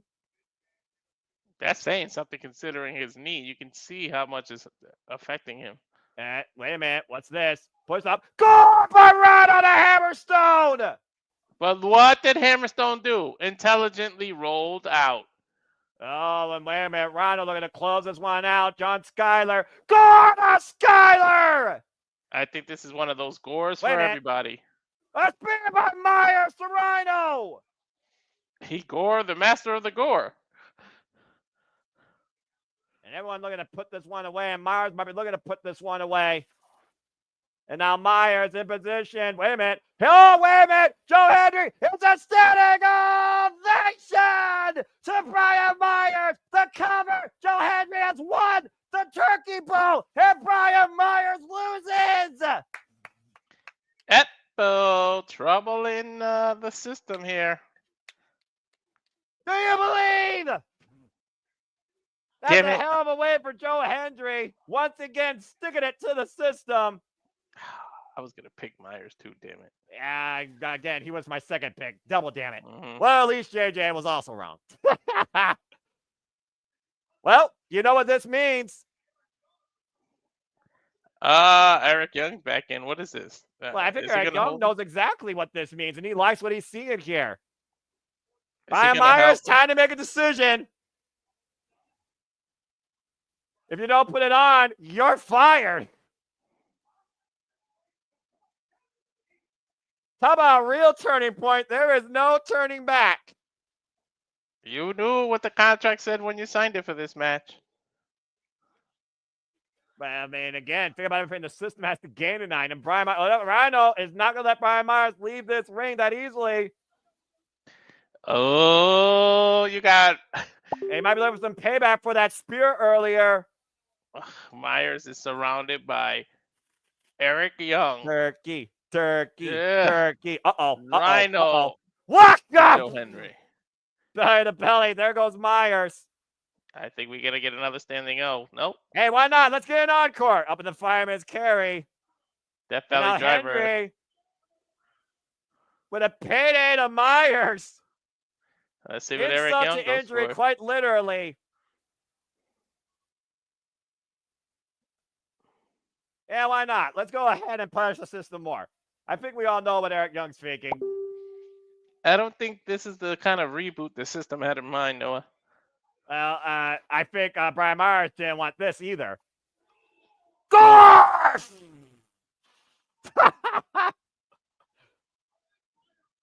Who's the man? I think Rhino just gored every man in this match not named Joe Hendry and Eric Young.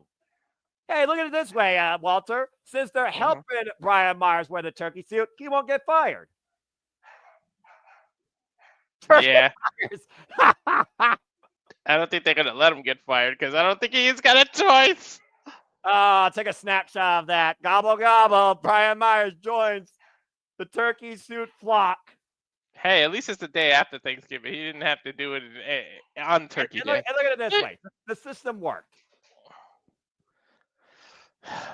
The Thanksgiving tradition continues to deliver on absolute humiliation to those that deserve it. Brian Myers, this year recipient of wearing the turkey suit, courtesy of Rhino, Eric Young, and Joe Hendry.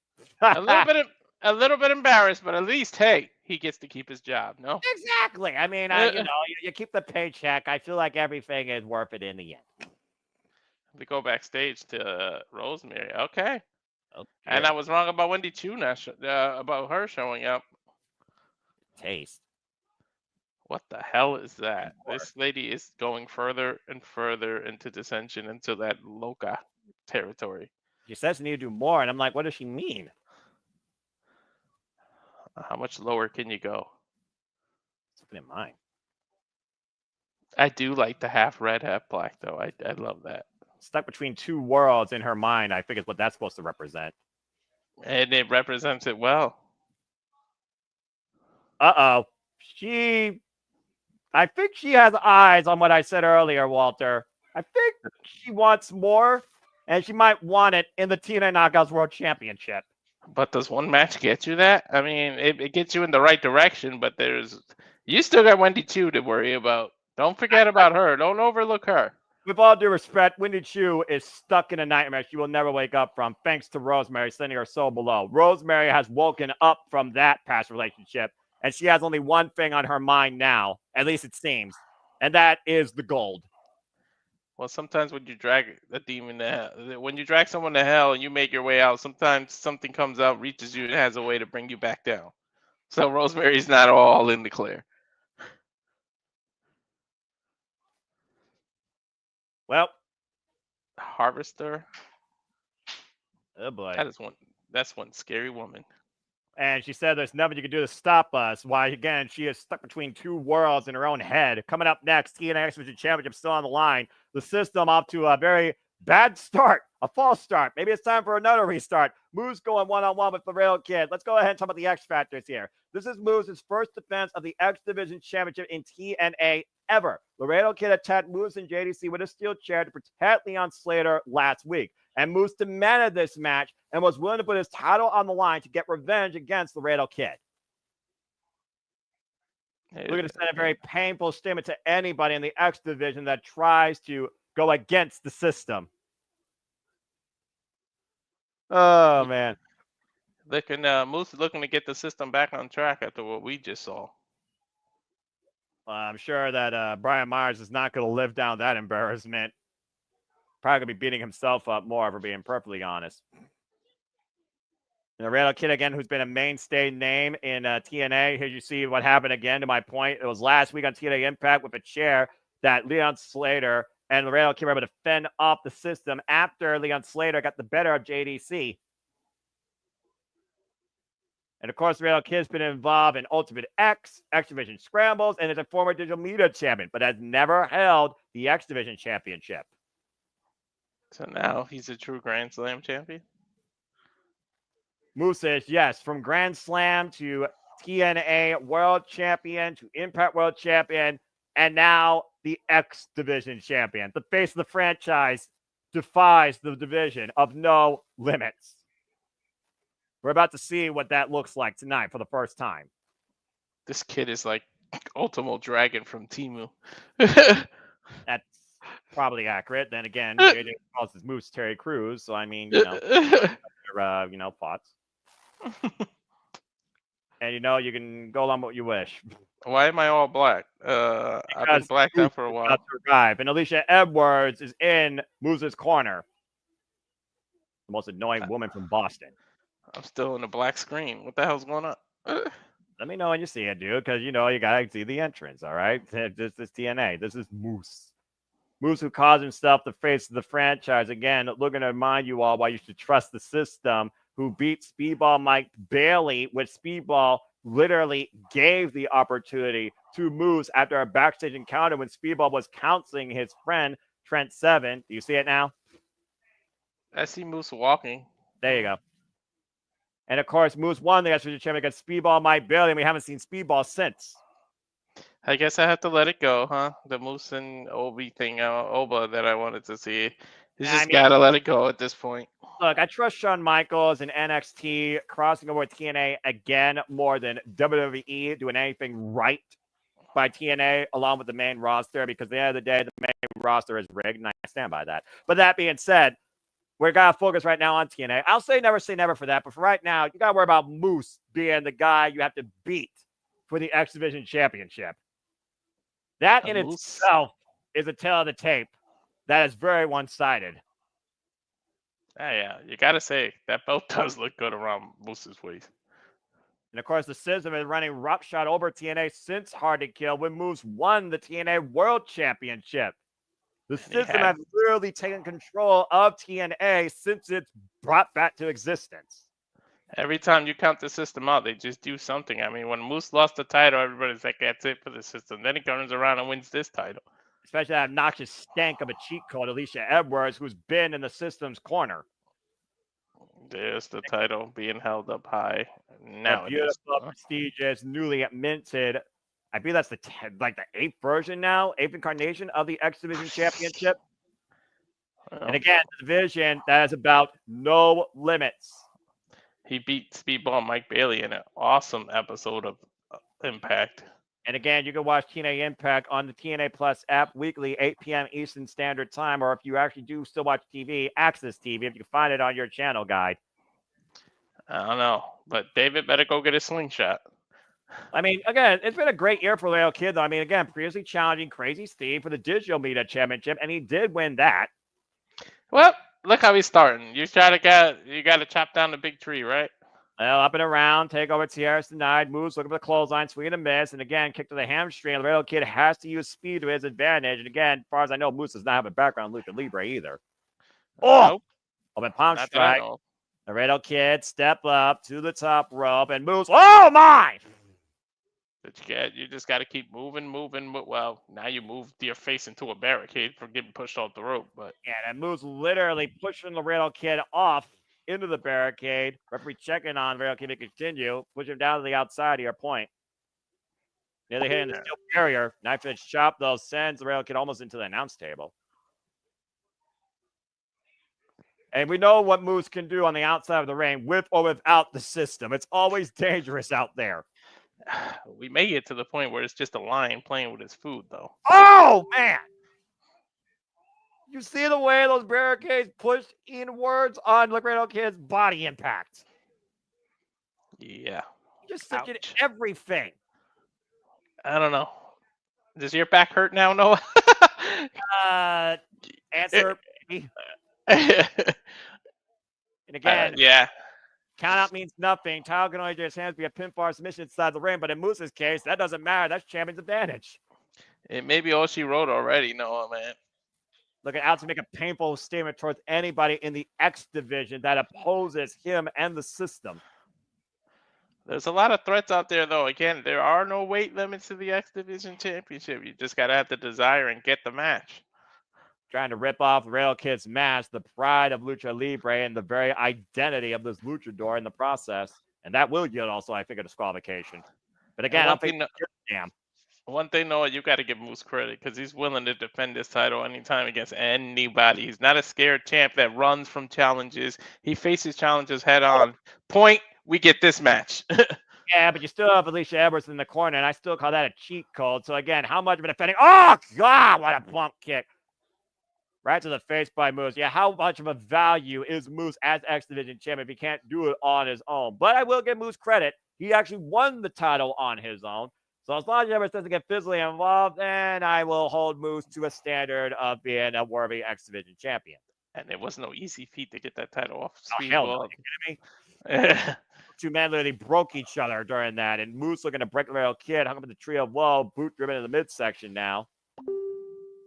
And again, we talk about the mask, how much is the value, the sacred identity of a luchador.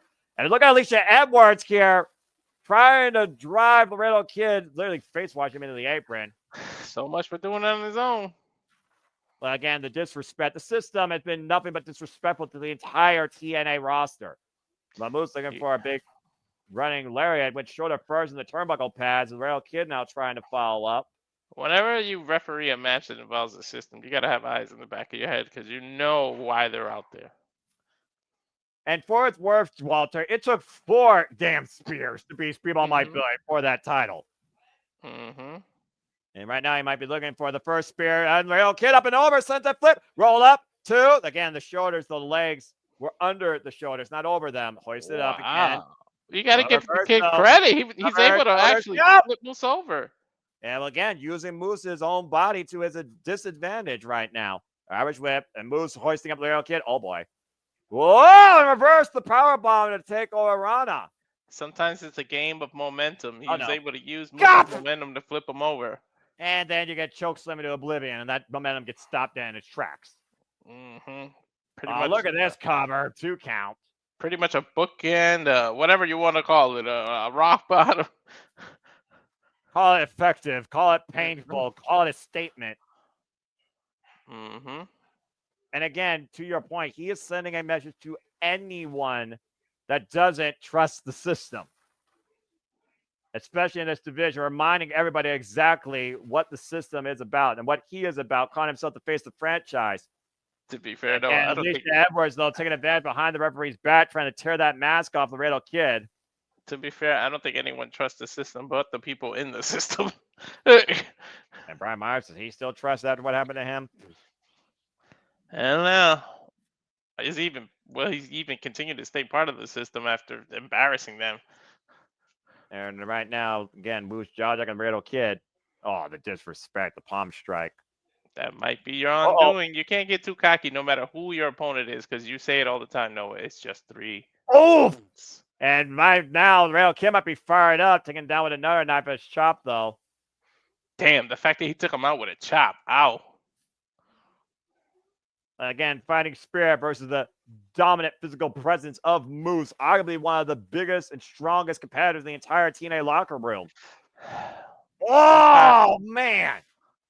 Sometimes you need more than just heart to win a match, Noah. I know the kid has a lot of heart, but Moose has a lot more than just heart. Well, looseness and speed might be on the Laredo Kid side, but that Enziguri follow missile drop kick finally takes Moose off his feet to the outside of the ring, though. This may be what the kid needed. He needs to take advantage of this as he goes to the high rent district. And off the ring post! Laredo Kid has wiped out the X Division champion. Sort of a senton bomb almost. A forward senton flip off the ring post tip. And this might be the opening Laredo Kid needs right now. Got to take advantage. We've seen miracles before, especially in the X Division over the history of TNA. I'm just saying, Walter. I might argue that title has had the most miracles in it. In Oh, its history. In its history, I should say. again, palm strike. I would consider this though an upset, though, to your point, with the size and the pedigree of Moose. Again, looking for the takeover of Rana, and Moose holding on, though, saying that he was smart, Rail Kid, that time. Now readjusting position from the inside second to the outside second. Rail Kid, though, catching Moose, stepping into Guri. Palm strike to the head. So, he pretty much caught him in the equilibrium. That would take you out. Yeah, talk about rocking the balance of moves. Now both men eye to eye, top rope. What shot? Spanish fly! But can he capitalize? Go for the pin, kid! Cover! Hook far leg! Kick out it too! Gotta be careful. I don't know if you noticed, but it seems like Moose's weight kind of landed on the kid's ankle. That's why he couldn't immediately pin him. Still an incredible feat of strength and balance by Laredo Kid with that ridiculous face-to-face Laredo Spanish fly, yielding a near fall, nearly had a U.S. Division champion. Well, she may be the only one that trusts this. Laredo Kid, though, the top rope. Might be looking for the 450, possibly. And Moose gets the knees up. Chest first. He landed chest first there, Noah. Spear by Moose and a This kick. has got to be it. This has got to be it. Again, it took 4, though, to put down. Spear on my bill. How many would Moose put Laredo Kid down with? And a second spear. I don't even think it takes more than one. I think at this point, he's just messing with him. Yeah, I think you're right. As there's the 3 count statement made by the X Division champion. Damn. That's it. I guess Moose redeemed what Myers just went through. The Laredo Kid gave everything he had and then some, though. Let's not take anything away from the young man. No updates needed to this system, I guess.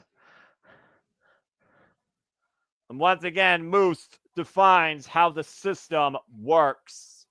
Must not be working on Windows because that updates every other week. Every second Tuesday of the month, to your point. It's almost as annoying as Alicia Edwards on my screen. Still later on, of course, Josh Alexander and Steve Maclin, no disqualification match. Steve Maclin looking to finally beat Milwaukee Webber, the former heart and soul of TNA. Can he do it? Again, look what it took last time. He had to have his hands were completely handcuffed or tied behind his back, not handcuffed, but zip tied. Well, again, ever since Josh Alexander came back to remind people why he's been the heart and soul of TNA, and maybe that's been forgotten by the TNA faithful, and he's turned his back on the fans and the locker room. He's made a painful statement to remind people exactly why he's the longest reigning TNA World Champion in history at the expense of his former friends and probably his greatest rival, Steve Maclin, with the help of the Northern Army he's established in Sinner and Saint, who will not be involved here tonight. Looking to permanently injure Eric Young and have literally zip-tied Steve Maclin and taken him out backstage countless times, leaving him for dead at Bound for Glory. It was Steve Maclin's body that gave out that night, not his spirit, all right? We literally saw this man fight Josh Alexander continually on at Bound for Glory while zip-tied. He is defiant, but he is yet to be victorious. You gotta see.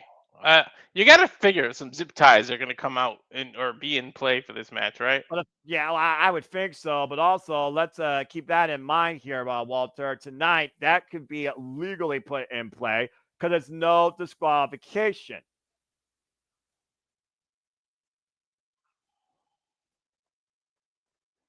Maclin saying that no one can beat him, not even himself. How about this man that went from war quite literally? I think that's a dig at you, Noah. If someone super chats, then I will be sure to chastise both the Renegade and that bitch from Bob. Or PayPal. You can PayPal me. Anyway, let's focus on this match before my blood goes boiling red like Josh Alexander's has as of late, before I get really pissed off. Bring us in, Jay Chunks. Speaking of blood boiling, don't forget, Alexander's coming off this blood sport. It has nothing to do with his TNA run, but that might be the last time you've seen him outside TNA, as if you believe the rumors, the independent schedule is to a halt. So does he remember, focus just on this roster? And remember, Walter, Sinner and Saint are banned from the building. The Northern Army cannot get involved in this contest. Both these men are looking to sell it one-on-one, once and for all. That's what it takes. if their previous match was any indication, we're in for a war here, Noah. Yeah, and I mean, if Steve Maclin is willing to keep fighting on with hands tied behind his back, what the hell else can Josh Alexander do to put Steve Maclin down once for all when there are no rules? That's all it took. If it wasn't for those zip ties, you gotta believe that it would have been a different outcome. This is their third one-on-one encounter, front toward Army, as Steve Maclin looked back at himself in the past, looking to find himself tonight, once forgotten, looking to be found, looking to become the new standard of TNA and prove why he is bulletproof against the walking weapon, Josh Alexander. It was their first one-on-one encounter, Victory Road 2022, where we saw Steve Maclin and Josh Alexander go one-on-one for the first time ever. Josh Alexander won. It was Bound for Glory. They finally met for the second time ever at one-on-one action just this year, and Josh Alexander won again, incapacitating Steve Maclin in a submission hold. But we know Steve Maclin can endure pain and fight through adversity. We've seen this man go through barbed wire massacre, for Pete's sake. When he first came into TNA, he was virtually undefeated. Yeah, you get. I'll tell you one thing. He thinks the people forgot. He definitely hasn't forgot what Josh Alexander has put him through. So you gotta know that he's coming in with just that little extra piece of motivation for this.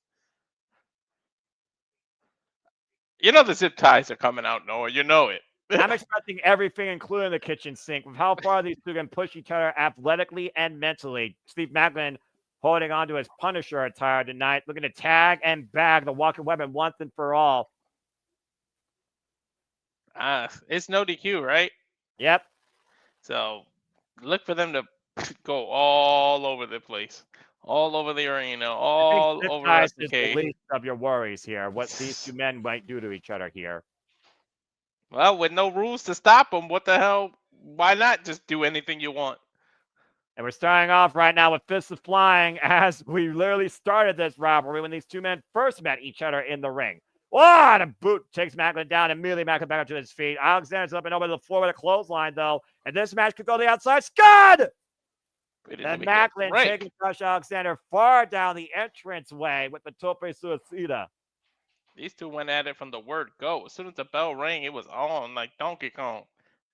A hard Irish whip into the steel ring steps, and that shoulder, of course, Josh Alexander coming back from a torn shoulder bicep surgery. Excuse me.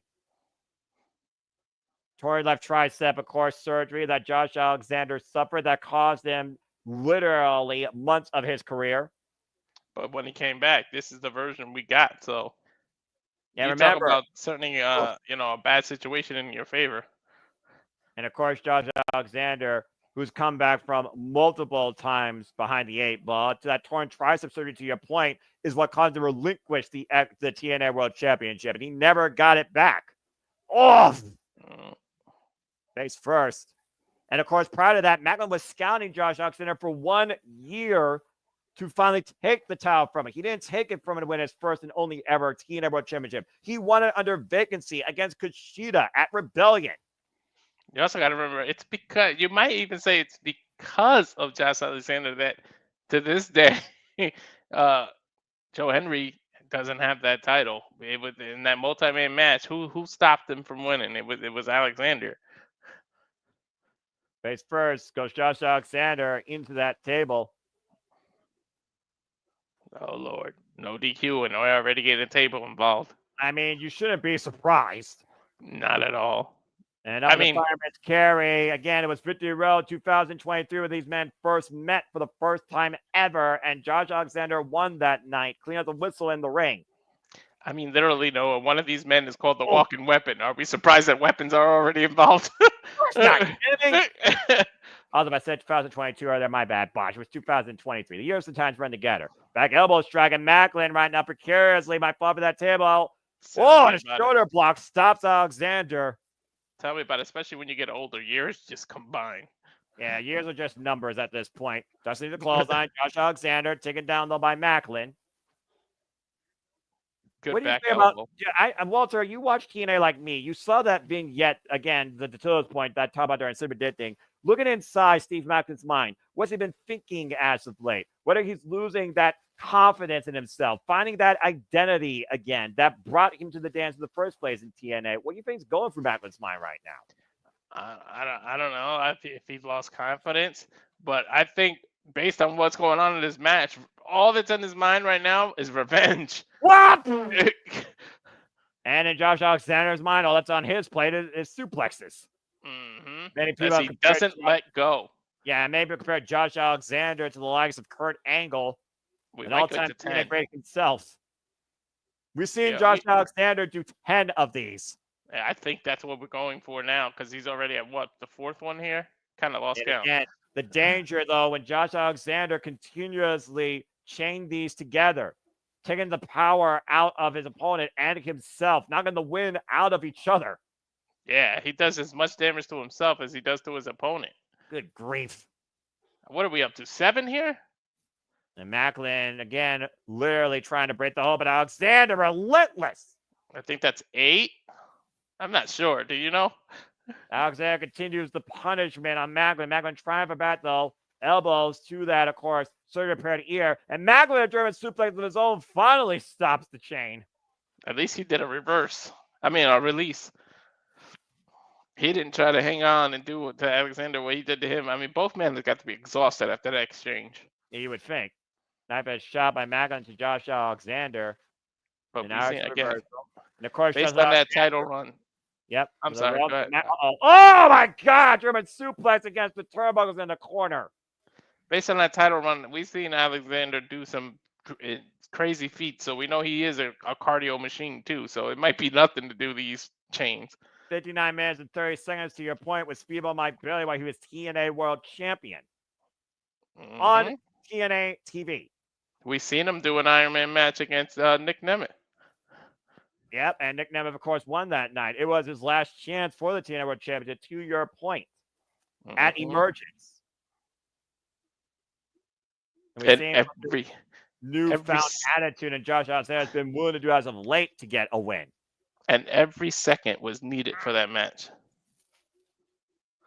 And again, we saw what happened during that TNA Championship Eliminator match at Slammiversary. That's when Josh Alexander finally turned around on the TNA faithful, when Joe Hendry was the one that beat the system and was about to beat him. Oh, boy. Table curiously perched on the outside against the ring apron at an angle position. Josh Alexander looking to suplex Maclin. Maclin finding battle. Both these men with knife-edge chops in the entranceway, kicked to the midsection by the walking weapon. So far, I'm right. They're going to start fighting all over the arena. They're halfway up the ramp already. Yeah, the entranceway, the walkway, whatever you want to call it in the convention center room. And everyone taking a picture on their cell phones. I don't blame them. It's definitely a Kodak moment. And, Maclin trying to hook up. Oh, boy. What the hell? There's no mat out there, Noah. Yeah, you think? Set for a powerbomb. Performance. Good. No protection for Maclin's back out there. Yeah, well, how you think Josh backfield? Dip out driver through the table. Lost the walking weapon through that table. Exploded. Oh, I just got to the Death Valley driver. I buffered a second. Yeah, same. It's all good, though. And again, you see Josh Alexander framing his lower back, while Steve Maclin's also framing his lower back, but a turning point clearly in this match. Well, he backdropped him on the thing. He Death Valley driver through the table. I guess one deserves another, right? Well, again, the only way this match ends, Walter, is via pinfall submission inside the ring. So they could do all they want out here. It doesn't even matter. Nope. We got a trash can coming into play, though. Out come the weapons. Now Maclin bringing in the chairs. The lid? Well, every good trash can deserves a lid, I guess. That's fair, honestly. Oh, well, let's see what else he's looking for. Whatever's not nailed down. Oh! A chair? Couple chairs. Oh, no, another lid? You about to say, yeah, you see the lid now. I'm sure you know what he wants to do with that lid. Oof. Well, he's got a target, and that target's Alexander's back. Well, considering that Josh Alexander loves to employ the ankle lock, think about the damage done to the back. How strong will that hold be? It was that hold that incapacitated Steve Maclin at Bound for Glory. Yep. Again, is Maclin thinking about a submission win, or is he thinking about punishing Josh Alexander and getting a pinfall win? He's looking for that first time ever, but how is he willing to get it? Is he even thinking, or is he just reacting or going on instinct at this point?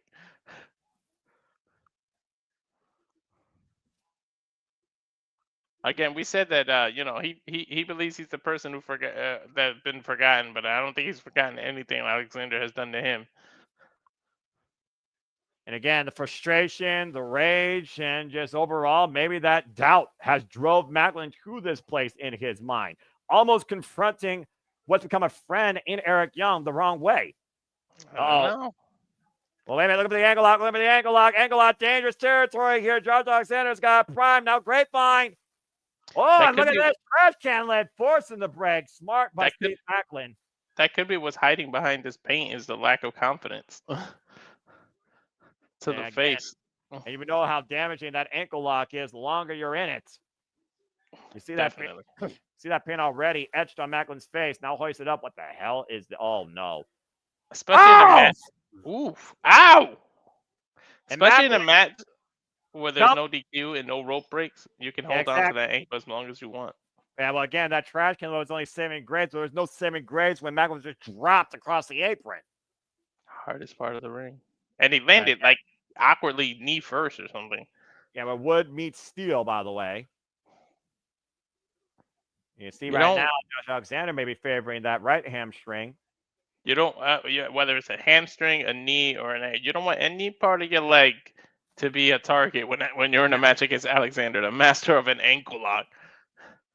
Now, Josh Alexander bringing a chair into the ring and another trash can here. I mean, if it's not nailed down, I can see both men using it. If you come in with any weakness to any part of your leg, that's like wearing red in a bull. And both these men angered, frustrated, all these dark emotions and thoughts are being all taken out on each other tonight. Trash can lid across the shoulder blades. I mean, not lid, the actual trash can. And crowning Steve Maclin right now. Oh, no.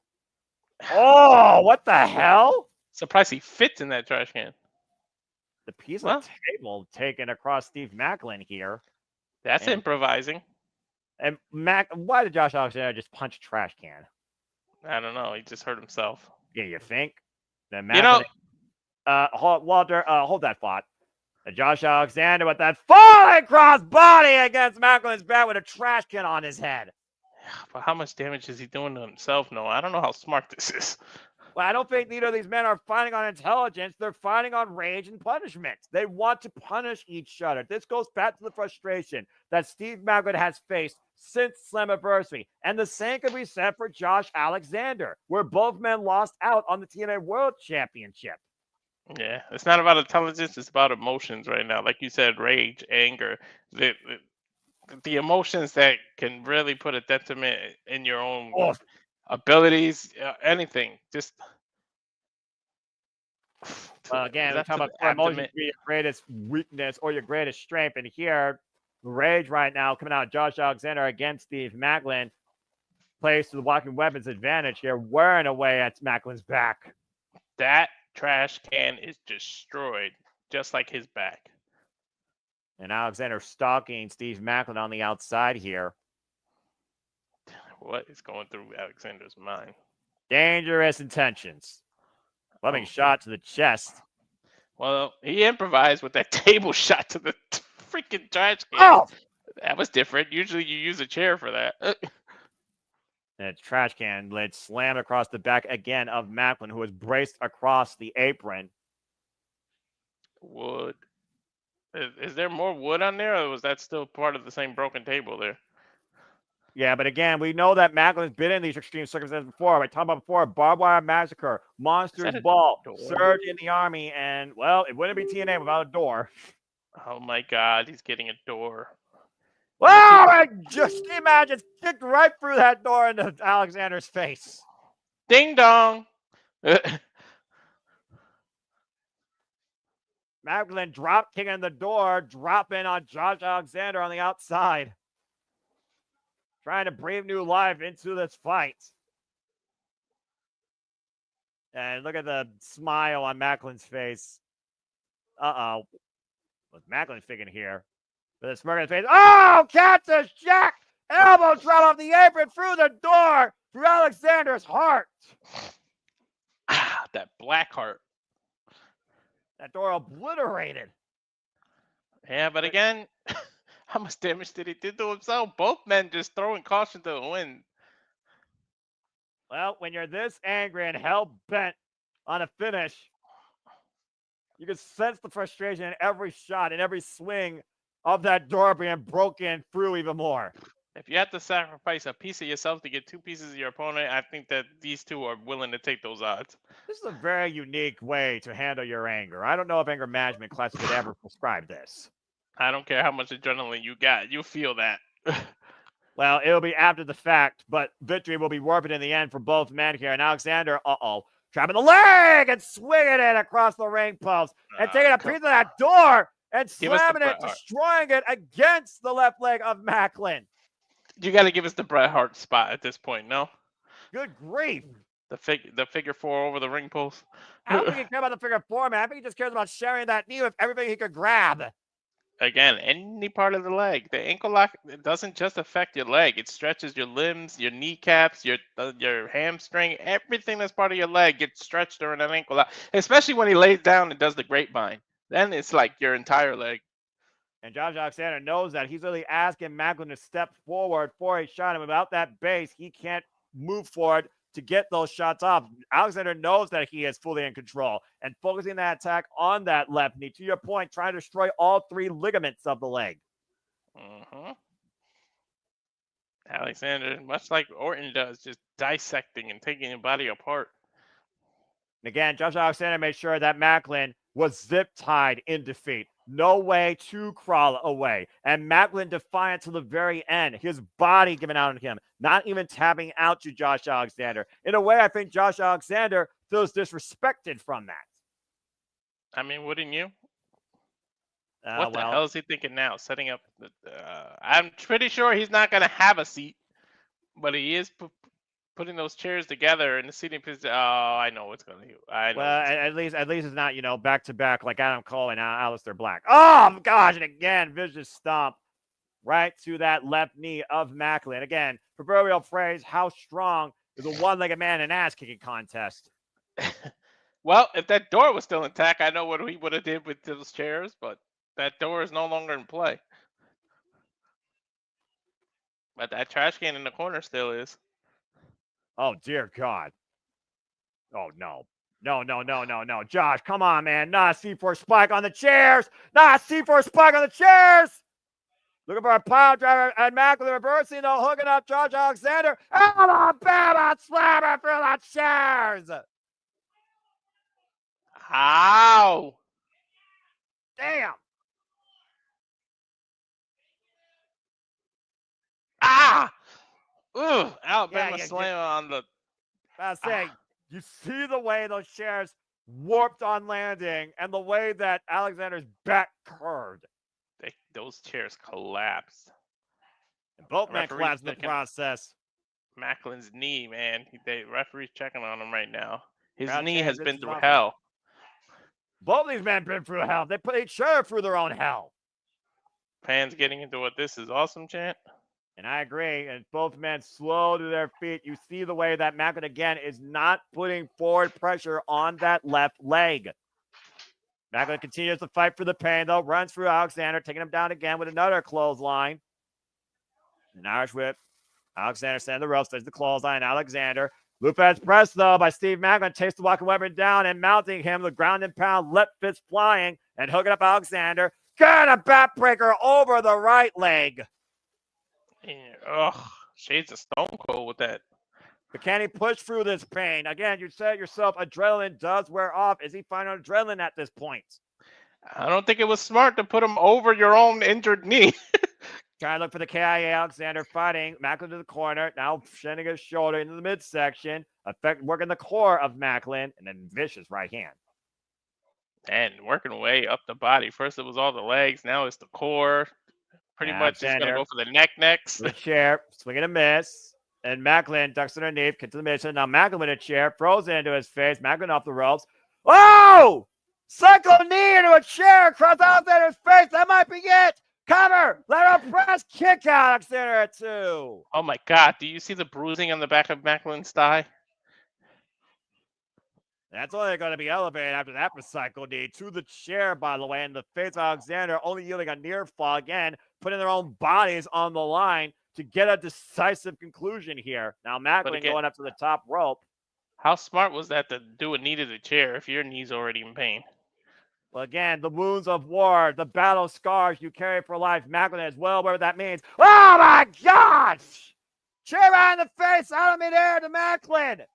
And Alexander's not done, though. Up in the fireman's carry. Olympic slam? Oh, my God, a 5 through the table to the floor. And again, Noah, guess what? It was knee first if you looked at it. What the fuck? He did that knee first because he landed face forward. Torture rack bomb out of the ring. Through the table to the floor. Knee first. Ouch! Is all I can say, Noah.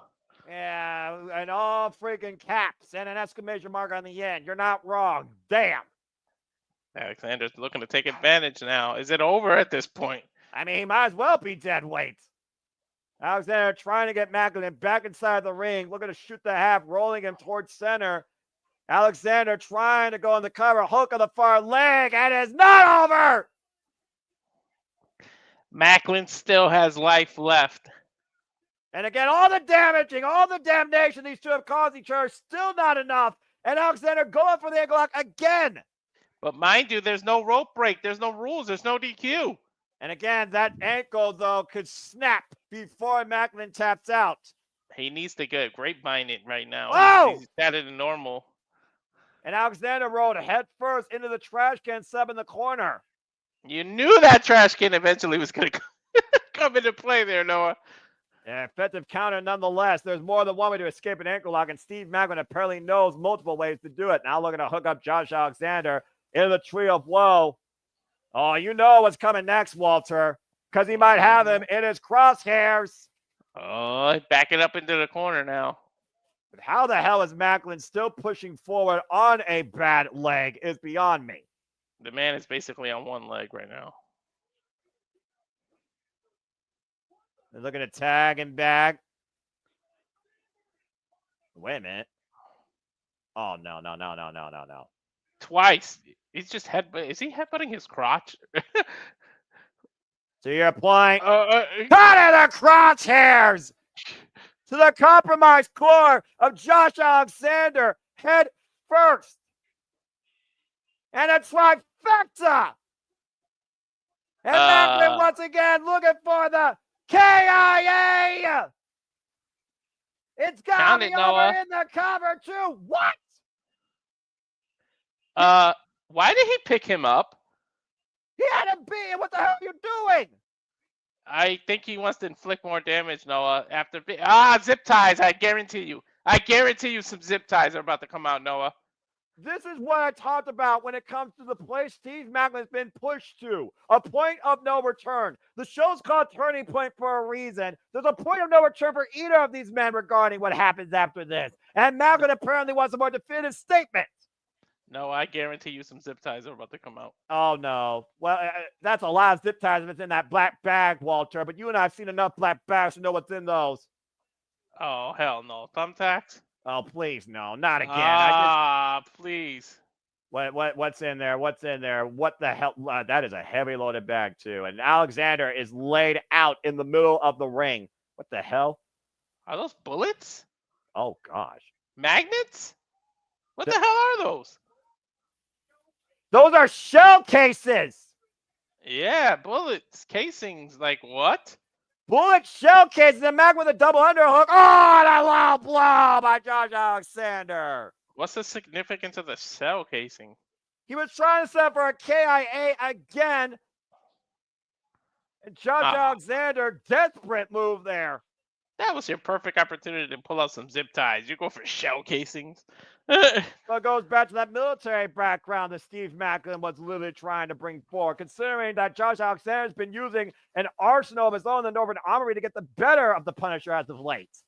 And that might have cost him, to your point. Both men going at it in the corner now. And both men struggling to hold themselves up. Alexander in the corner on the apron. Steve Maclin in the safer part inside the ring, despite those shell cases looming on the TNA logo in the middle. And Alexander climbing up the top rope, knife edge chop. And Darren G, good to see where he's a hell of a war here. A firefight breaking out here with these open palm strikes. And these try to get into another gear, it feels like. Oh my God. Is he going for what I think he's going from the top rope? I hope not. I don't know what you're figuring, but I think that you have the same cruel intention of what's on Josh Alexander's mind. My thing's buffering again. Fuck streaming services. And what the hell is Josh Alexander? He's got him Alexander? in a double underhook. So he's not picking up an avalanche C4 spike, is he? Maybe. Oh, no. And right now, this is going to be the definite. Wait a minute. Steve Maclin reversing. Horizontal. Oh, God! KIA off the top through the shell cases. Covered by Maclin. Steve Maclin has beaten Josh Alexander. Bulletproof indeed. At what cost, though, Noah? Jeez, God look at damn. Look at these. Look at his body, Noah. 2 years of frustration.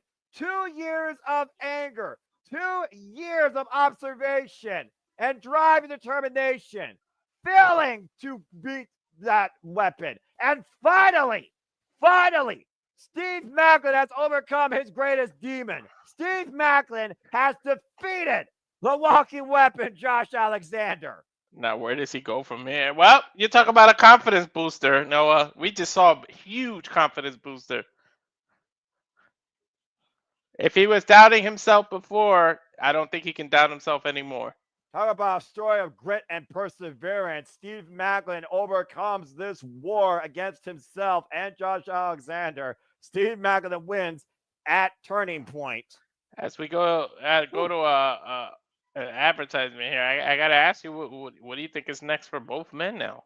I mean, Josh Alexander was literally put away by his greatest foe in Steve Maclin. I think for Steve Maclin, it's clarity. It's that renewed confidence in himself. He finally can maybe move forward to become what he believes he can be, the new living heartbeat of TNA. I got to imagine it's got to be the World Championship at this point. But again, only time will tell. We just saw a damn war with bullet shells in the conclusion. Talk about really shooting your shot.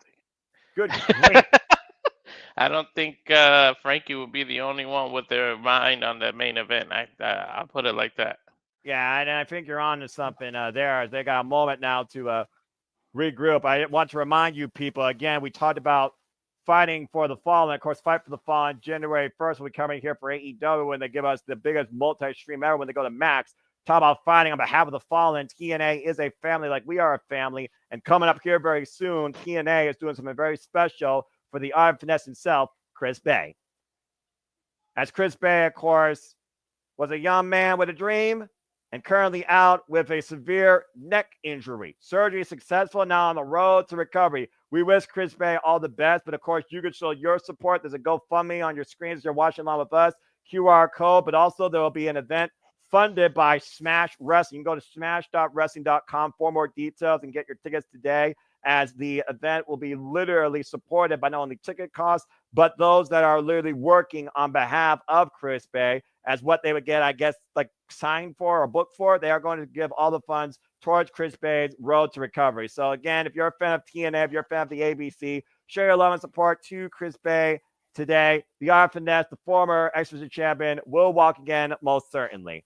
As we got a moment to breathe, Walter, it's been a great night on the cover. As they're, of course, talking about this advertisement. Shout out everybody that's tuning in here. Thank you all for watching along. Wesley, Darren G, Safety, JJ, everybody that's a stalker. If you're not, if you're anti-social, you're not chatting, if you're not even sure what you're hearing, this is TNA Wrestling. We're coming Turning Point. And thank you all for tuning in. Please subscribe, comment, and tell a friend. Please PayPal my friends. Support our passion. I assure you, you guys are the reason we keep this going. It's not going to be anytime soon. But show your love, show your support towards Walter Cruz, towards Rangers and JJ Williams, towards everything we do here. It's going to be a stacked weekend. After tonight, we're not done by a long shot this weekend. We'll be back tomorrow with coverage for the Wrestlecade Super Show and Survivor Series War Games. with Saturday Shenanigans to follow, hosted by Mega Wrestling JJ Williams, as well as an all-women's show on Sunday with Ladies Night Out. And that is what will be pretty much the culmination of this entire weekend. Then stay tuned to NoDQ if you're a fan of NoDQ.com, as NoDQ will, of course, present the nominees for the NoDQ Awards. But meanwhile, who the hell's the sixth person? Let's find out. It's time for our trios match here. The Hardys and Ace Austin taking on Zachary, Wentz, and, of course, not Trey Miguel, but Kushida in the corner. Let's find out who the sixth person is. Trios action time. I'll tell you what, this will be one hell of a wrestling weekend, kicking off with tonight. I mean, it's already I'm just getting the graphic. I'm just getting the graphic of the six-man match. I buffered too. And you see Ace Austin on your screen. Let me know, bruv. Of course, Ace Austin, a former TNA Tag coming alongside Chris Bay, one half of ABC. Get well soon. The team that beat the Morrissey Machine Guns and the System since their existence, by the way. And, of course, Ace Austin is a former 3-time X Division champion. There he is. He's on his knee pulling out the card right now. Yep. And licking it, weirdo. Anyways. I mean, again, he calls himself, again, he's always got an ace up his sleeve. Some call him the inevitable TNA World Champion, still with young aspirations to be the youngest TNA World Champion in this company's history. Has already been compared to the likes of the phenomenal AJ Styles in his career in TNA wrestling. And also, too sweet. Happy Friday, by the way, folks. I guess I'll save the banner because we got an editing to do, right? Well, I mean, you're going to have to edit at some point because we know that Ace Austin, who's fighting still on behalf of Chris Bay, kind of has no direction right now. And is tied alongside the Hardys as they're about to get loaded. And, of course, the Hardys are newly re-signed to TNA. Yep, they're here to stay in TNA. And they're also back home in North Carolina. We're in Hardy country. Oh, listen to that crowd. These two originally from Cameron, North Carolina, grew up wrestling, had their ring in their backyard, and made a dream come true for both men. We're still here. And once again, TNA Tag Team Champions. It was Bound for Glory and Full Metal Mayhem. A love note to the Enigma's imagination that the Hardys were able to overcome the System and ABC to once again gain the TNA Tag Team Championships. They're just announcing that they re-signed again. It's not a rumor. They put it out there in the forum. It's an official TNA graphic. It doesn't get more official than that, bro. Exactly. And look who's at ringside. Matt Hardy's wife. And Maxwell. Lord Maxwell. The entire Hardy family. I don't think the compound is too far. Clearly, the Hardys are out in strong, full force tonight at Wrestlecade. Taking in this tag team matchup. Hug for the family here by Matt. And some kisses. It's been a hell of a renaissance for Jeff Hardy, particularly, too, since coming back to TNA, honestly. Yeah, and I hope he keeps that momentum going. Please, Jeff, don't not. Yeah, no, don't turn back to the dark side. We don't need 2010. Please, no. Mm-hmm.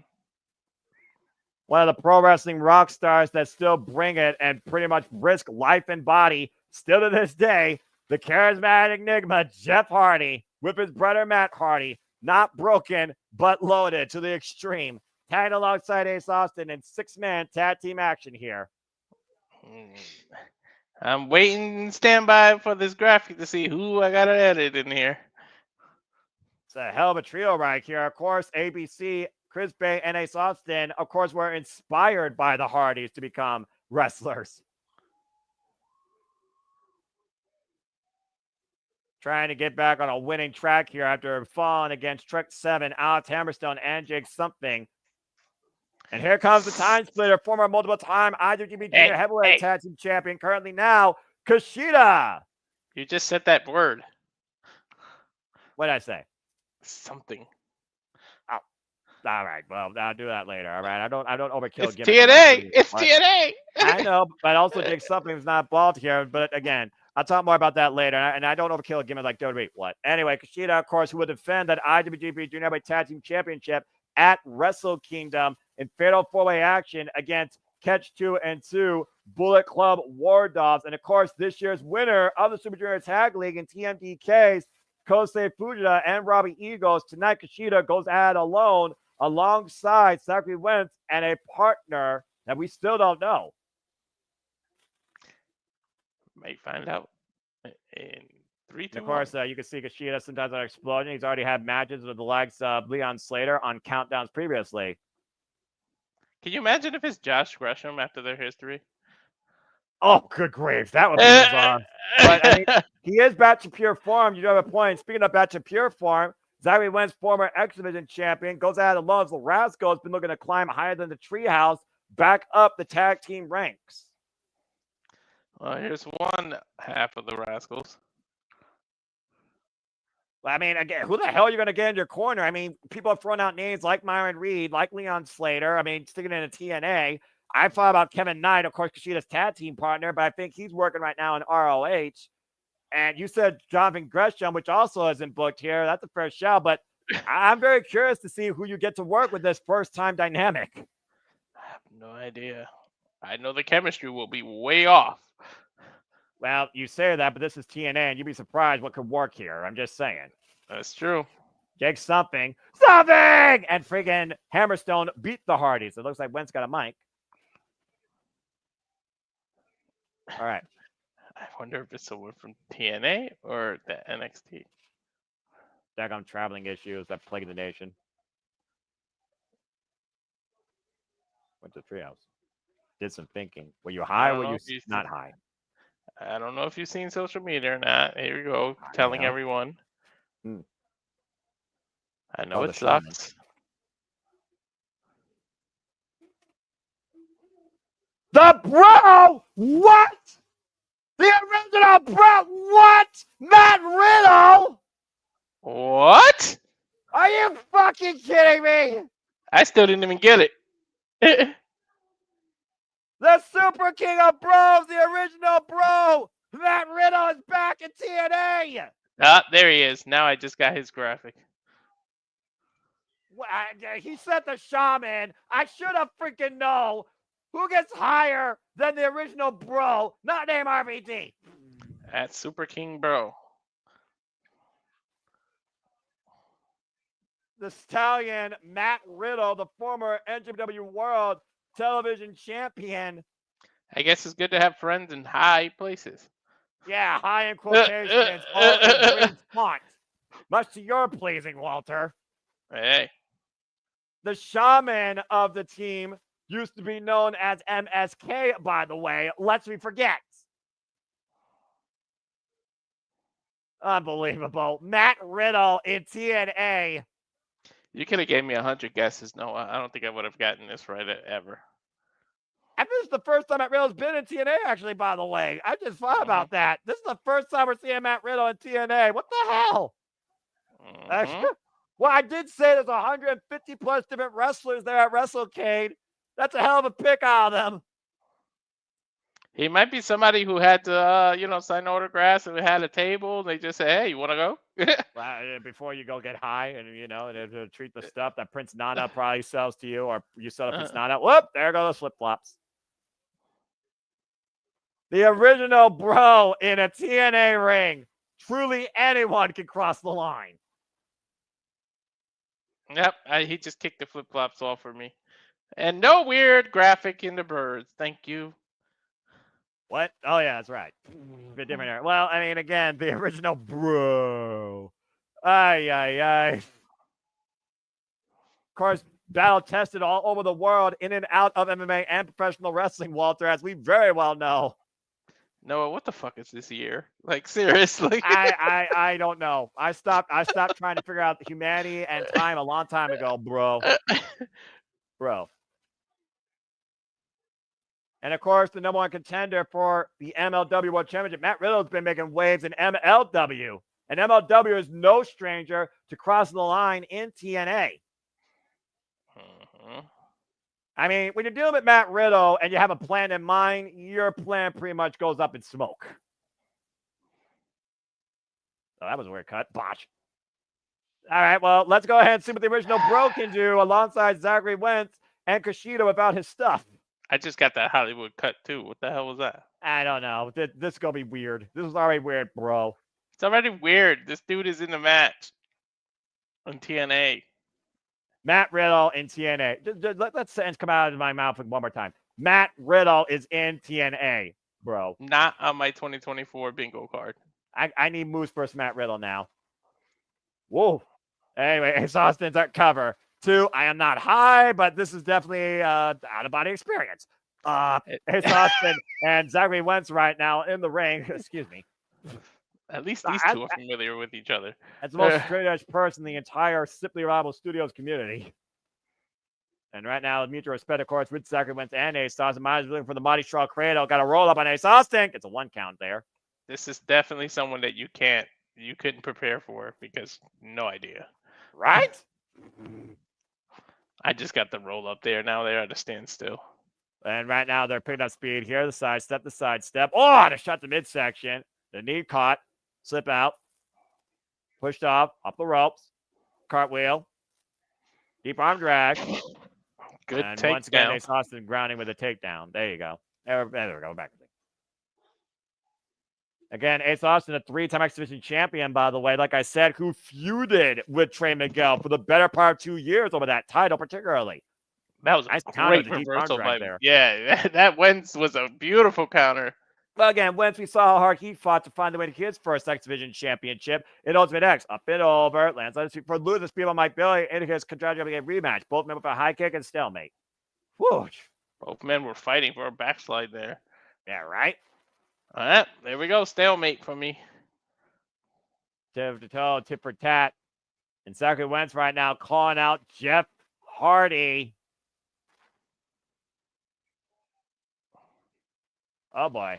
Why is he calling out Jeff? I think he wants to challenge himself.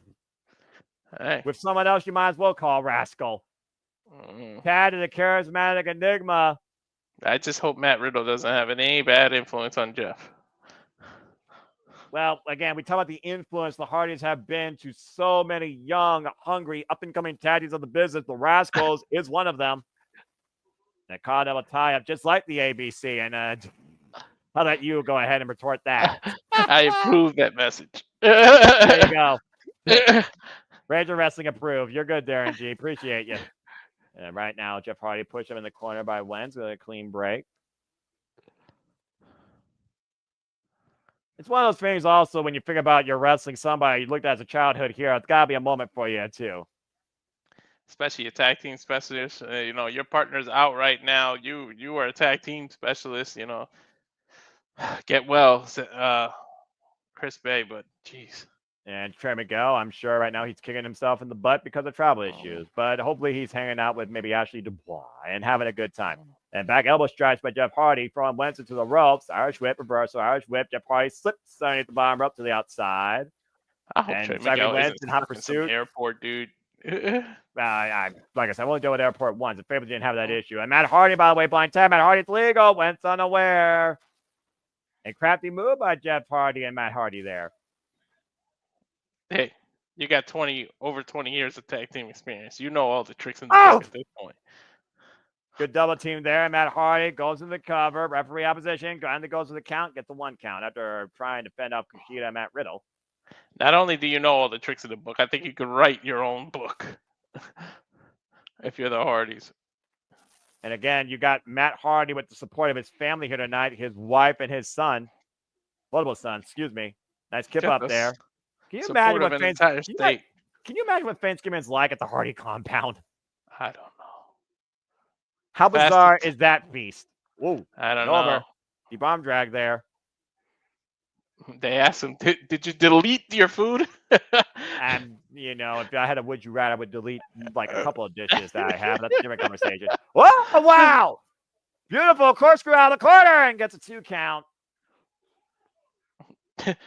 Did you eat all your food? Yes. And it was wonderful. All right, that's enough. Tad made a Kushida. Back to this reality. We're not going back to 1980 or the broken Hardy era. Oh, and after extending the arm across the top rope, but if you know, you know, folks. Obviously, working that for the hoverboard lock. And now picking the submission specialist, Kushida, of course, multiple-time Best Super Juniors winner, IWGP Junior Heavyweight Champion. and current IWGP Junior Heavyweight Tag Team Champion, looking to take Matt Hardy up possibly in all different directions here. Hyperextending the arms. Losing the grip. Now adjusting his grip. Possibly for a key lock on the left. And front face grab, though. Head grab by Matt Hardy.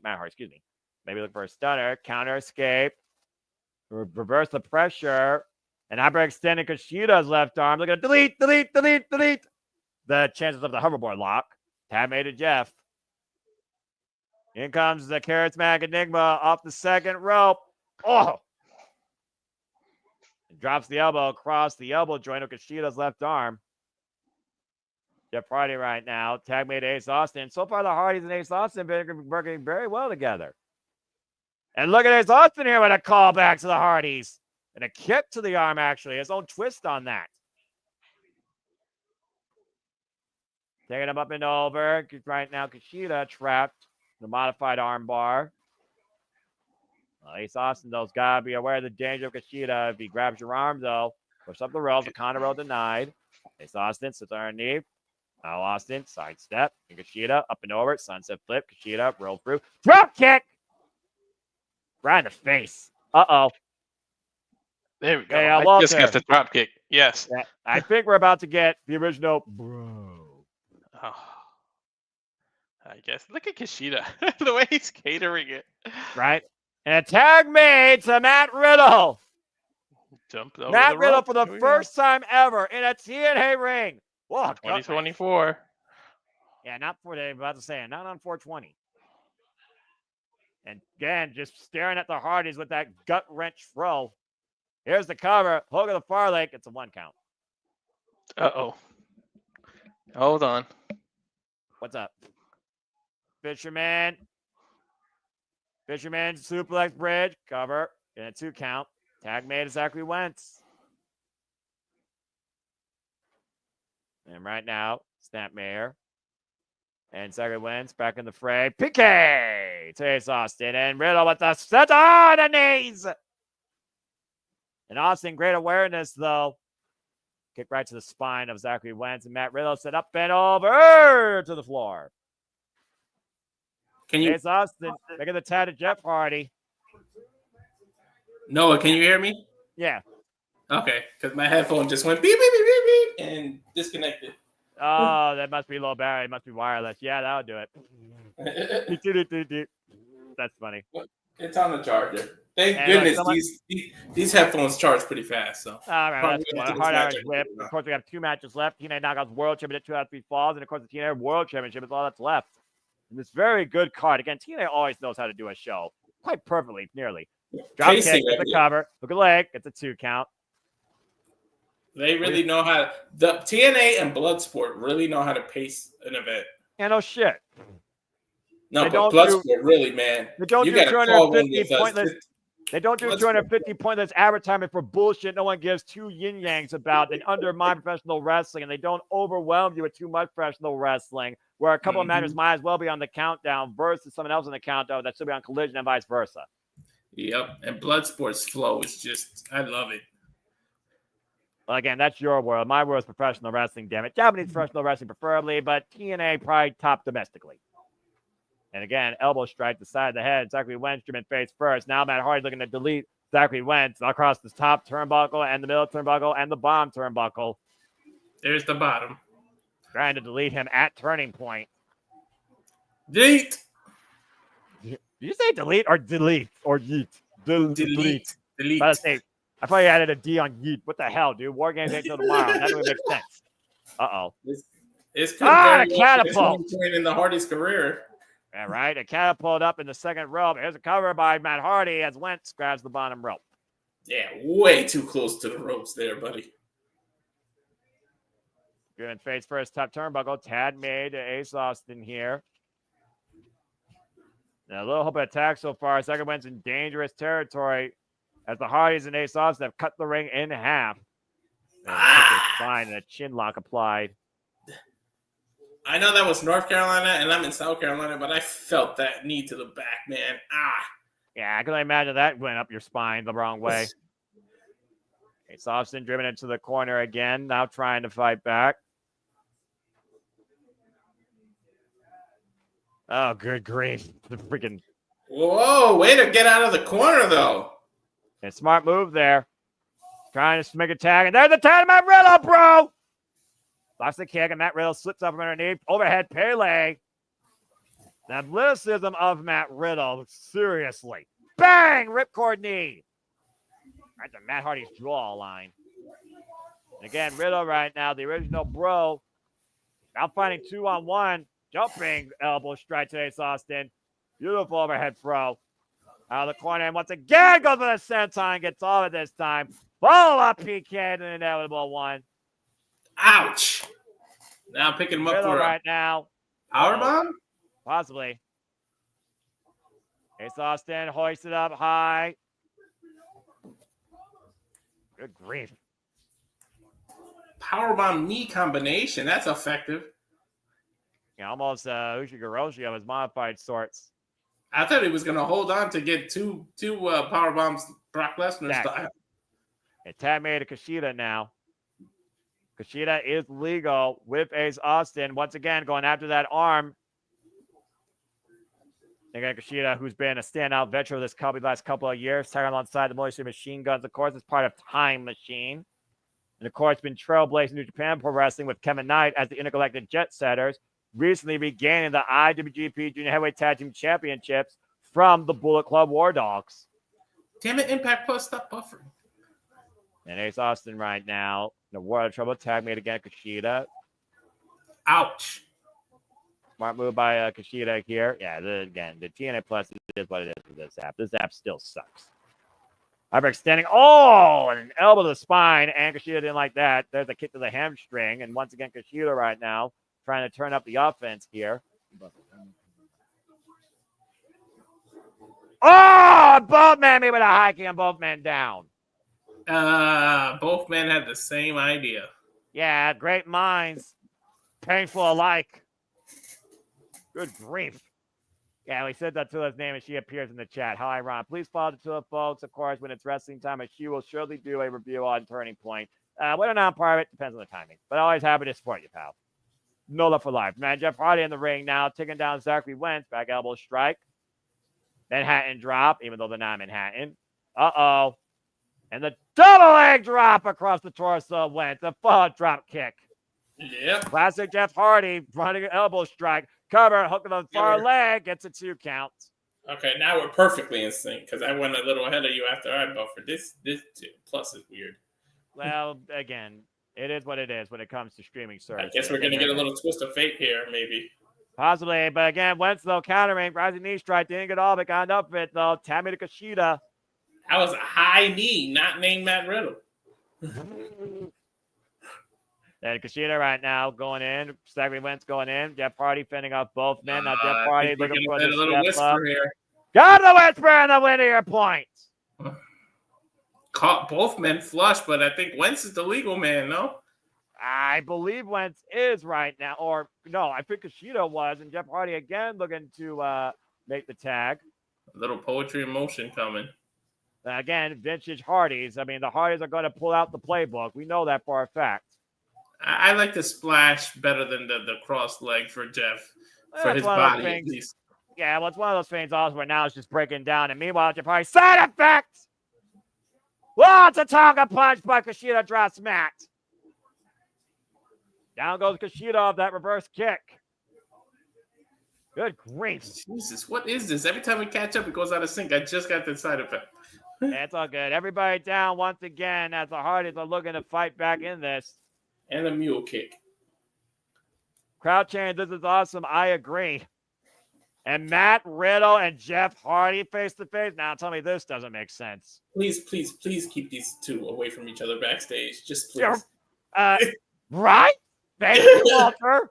And now Riddle and Hardy fighting it out. Jeff Hardy and Matt Riddle. I kid you not. Jeff Hardy and Matt Riddle duking it out at TNA ring, and Matt Riddle lining up Jeff Hardy. Whoop, went for it, up the knee. And now Matt Riddle. Oh my God! Did he get a destroyer?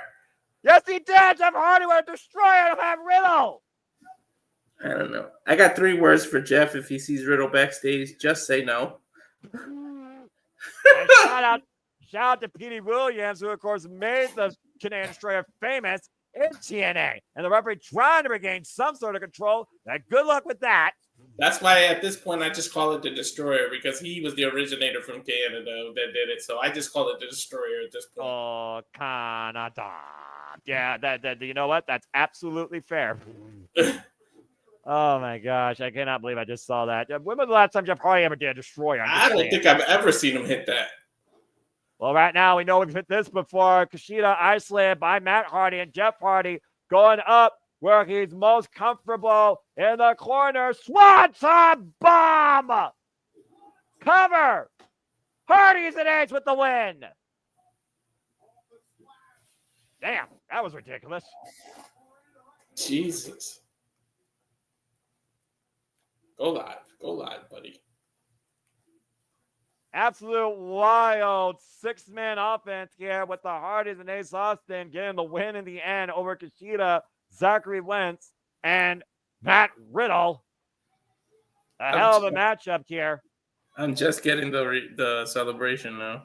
Yeah. Well, they worked well as a team together, you got to say. Yeah, I mean, if nothing else, this probably was good for Ace Austin. Unique match because it's pretty much six faces, no?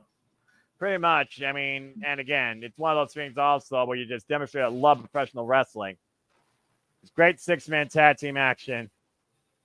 I still can't believe fucking Matt Riddle's on my TV screen right now. And it's in ring! What the hell is 2024? Stop asking that question. You're not going to get an answer, damn it. We only got 1 month left. Can we just press fast forward to 2024? If only it was that simple. Oh, good Lord.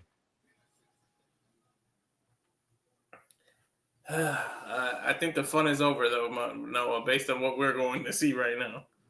Well, you say that, but again, while we approach the end of a year, every end has to lead to a new beginning. And I'm not talking New Japan Pro Wrestling, but of course, TNA will once again reinvent themselves as they always do at the start of the new year in 2025, as we will welcome TNA in to the beginning once again of its Genesis. Genesis Sunday, January 19th, 8 p.m. Eastern Standard Time for Dallas, Texas, folks. But who will be the Knockouts World Champion come that event? In what literally might be truly the turning point of the Knockouts division, Masha Slamovich, Jordynne Grace, our semi-main event, 2 out of 3 falls match. JJ's got a point here. Let the rumors begin, JJ. Let the rumors begin.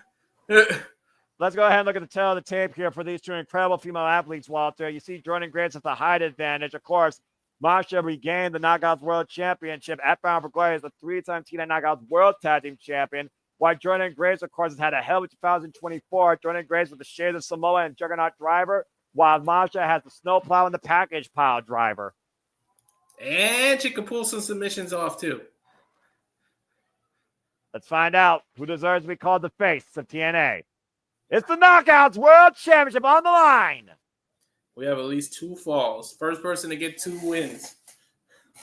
And, of course, we know how important that first fall, how pivotal that is. And here comes the Juggernaut. Noah, I'm hyped for this. This is women's professional wrestling. WWE, make me care more about Liv Morgan Nia Jackson Women's Championships, not named Roxanne Perez. This is the premier women's championship in the business. This is the premier division that has defined and elevated women's wrestling to the highest degree since 2008. And Jordynne Grace has been the pioneer leading the ship since TNA started this year. Now looking to once again regain the TNA Knockouts World Championship for a record 4th time against her greatest rival since the virtuosa Deonna Purrazzo. That is all muscle on that woman. And here comes the very woman that beat her for it. Russia's own. Yeah, Russian Dynamite. And of course, these two have literally been honestly each other's strength for the last 2 years. Can we just give it up for the look of the title alone? That's a beautiful looking title. Yeah, it's the most prestigious women's championship in the business. Don't at me. If there's anybody who knows how to overcome that power, to your point of the Juggernaut, Walter, it has been proven that Masha Slamovich finally figured out. Let's go down to Jay Chum for the introductions of our semi-main event. Oh, boy. Hey, this is fight. These two women. I love it. It's not about sex appeal. It's not about anything but the damn title. And about proving that you are the best to call yourself the Knockouts World Champion, Jordynne Grace, WWE Royal Rumble entrant, 2024 TNA Knockouts World Champion since January. Only to lose it in October at Bound for Glory. Only one woman can be the best. And right now, the reigning and defending, to your point, in her third defense with the seventh defense against Alicia Edwards, and in Bloodsport, Russian Dynamite, Masha Slamovich. Say it again. Say it again. She defended it where? At Bloodsport. That's crazy. 2024, man. Masha was coming in with plenty of confidence off that defense, to your point. And there you see the prestigious TNA Knockouts World Champion held up by Dave Spencer. History. She just literally made history. Here we go. And of course, we know what led to this match. It was Masha Slamovich who beat Alicia Edwards in no disqualification action 2 weeks ago on TNA Impact. That allowed us to get this chapter visited once again, a handshake of respect and everything going. And we know how pivotal that first fall will be, but how far will these two fight for it to get it? Especially when you look at somebody that's your friend, a colleague, somebody that you appreciate helping you grow to be a professional wrestler. That's been the story of these two being part of TNA. Well, you know they got a healthy respect for one another. We saw what happened earlier with Josh Alexander and Steve Maclin, how far that rivalry shaped both of those men, but both of those men were fueled by hatred and anger. These two are just fueled by being the best and pure respect. Just pure determination fuels both of them. You go check out more of that Immersed special with Jordynne Grace and Masha Slamovich that led to their match at Bound for Glory to see more about that. Both women on similar paths. They've been in cover. Sorry? I'm just saying that was the cover. Continue. No, I was just saying both women have been similar paths and both holding the prestigious title. So, I mean, if there's ever doppelgangers, these two are like neck and neck with one another, and that's why it's a healthy, respectful rivalry between these two. And again, these two know each other so damn well. Stalemate in the early going. It was literally 2 years ago at Overdrive that Masha Slamovich faced Jordynne Grace for the second time ever in singles action after her first loss, not only in TNA, but to Jordynne Grace at Bound for Glory in 2022. And it took an avalanche juggernaut driver to put down Masha for a 10 count. Here we are 2 years later. Roles are reversed, and it's now 2 out of 3 falls. And 2 years ago, Masha hasn't forgotten about 2 years ago. That's on the back of her mind. Both women right now can't afford to make a mistake here. Both women looking for a massive kill shot. Oh, Jordynne Grace plowing over Masha there with the clothesline and the shoulder tackle. Sudden impact with a spine buster. Shoot the half, hook the leg, cover, kick out of 2. It's almost one of those things when you're Jordynne Grace and Masha Slamovich. Do you go for the quick first fall? Do you go for that quick impact of moves? Now Jordynne Grace, you got to, but it's going to take a hell of a lot more. Yeah, especially besides a hook kick. Now hoisted up. What is this? Gory special. Oh, and dropped off against the ring ropes. Hung up across the second. Masha up and over on the apron. That boot to the side of the head to Jordynne Grace. Now looking to follow up on the attack. Runs through the giant with a clothesline. Jordynne Grace doesn't go down, though. Jordynne Grace with the clothesline there. Looking for the spinning back heel. Kick is Masha. Waistlock applied. O'Connor roll. Masha holds on to the top rope, though. Wait for a kick, and Jordynne Grace catches the boot. Spinning back fist denied. Rising knee strike applied. Clothesline takes down Grace finally. Damn. Now a cover. And a 1 count off the lateral press.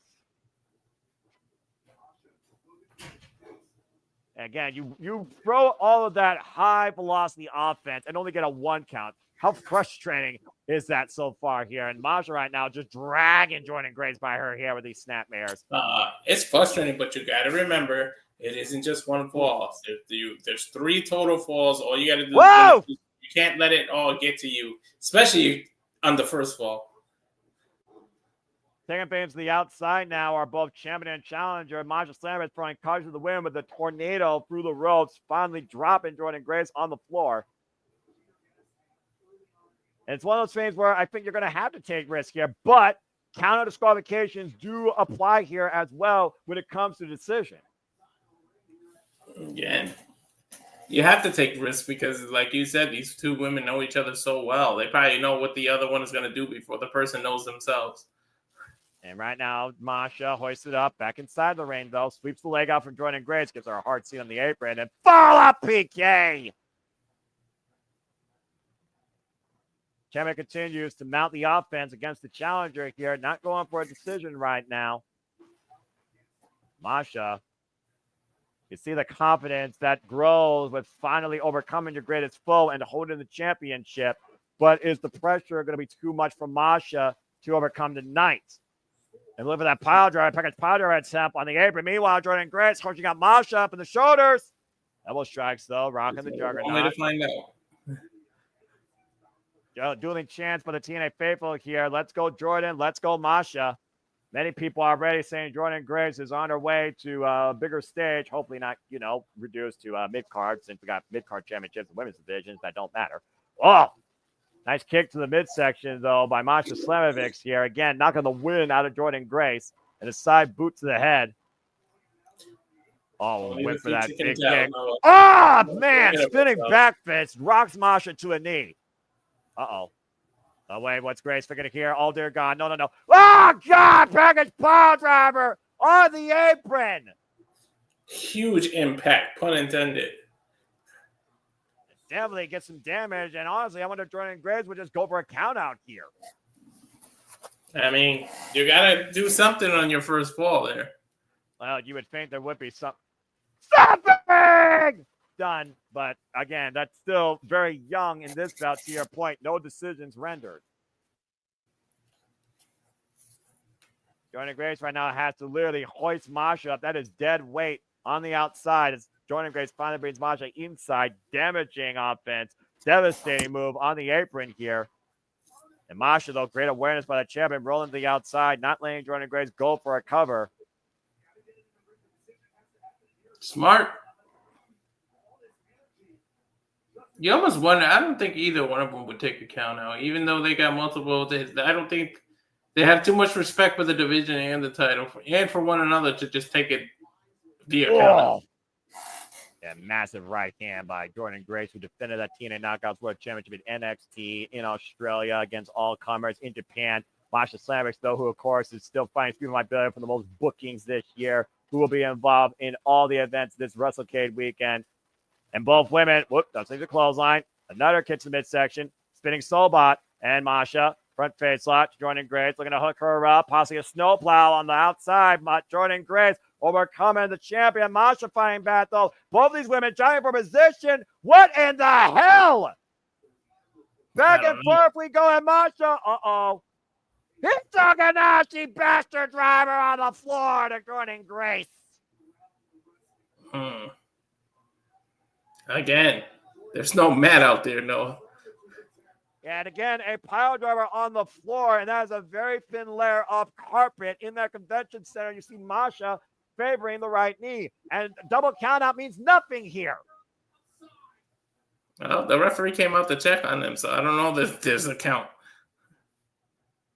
Both women have absorbed a ton of punishment so far, Walter, with no decisions rendered. And both have gone for the kill shot. Now Masha rolling to the inside while the count is continuing. Count of 6. Count of 10. Jordynne Grace has to get in the ring before the first decision's rendered. Will Masha take the count, though, to your point? A count of 8. Slamovich breaks the count, though, going back outside after the challenger. She doesn't want to win that way, not even by one fall to your points. Yeah, I don't think she wants to win that way. Well, I understand having respect and pride, but, I mean, if it's a cover here, inside the ring, hook of the leg, and kick out 2.5. But at some point, you got to use your brain. I mean, I admire it because when I talk about proving that you're the absolute best and you're not chicken shit like some people I've seen in this business and companies, it's one of those things where, again, I want to see who deserves to call themselves as champion, but that humble hubris could be your downfall. I feel my Billy about that. And again, clubbing Larry by Masha, Slamovich, Jordynne Grace. Jordynne Grace still not going down. Masha with wrist control. Jordynne Grace breaking the grip, though. Looking again for a spinning back fist. And Masha being able to punch. Whoa! Another strike by Masha.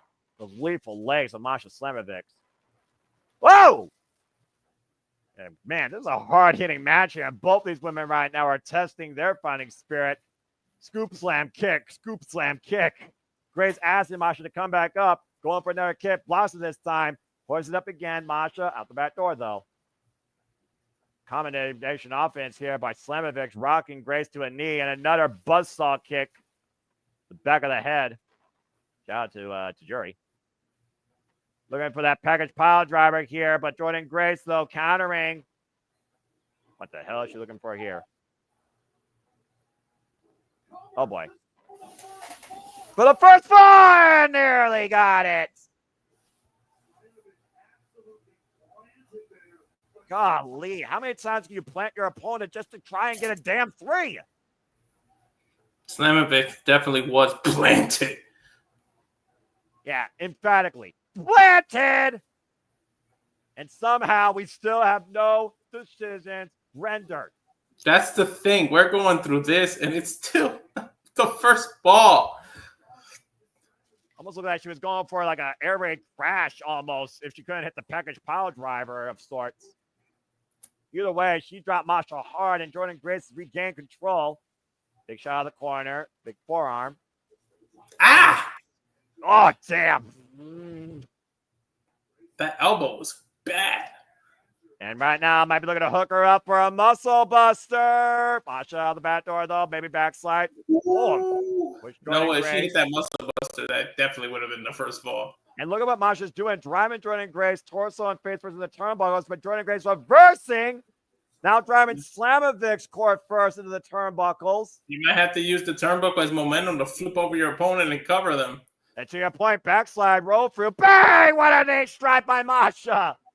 Oh, well, this is still the first floor. How the hell? Wait, hold on. Jackknife reversal, reversal. Hit above Masha with the roll up 2. Jordynne Grace with the reversal 2. Reversal by Masha 2. 1 by Jordynne. 1 by Masha. Jogging for position. Someone's got to get a cover here before I pass out. Deep stack. Cover 2. Grants on the board with 1 fall. Oh! Jordynne got the first. Stats her up. Deep match book cover. And Jordynne Grace somehow keeping Masha down for the 3.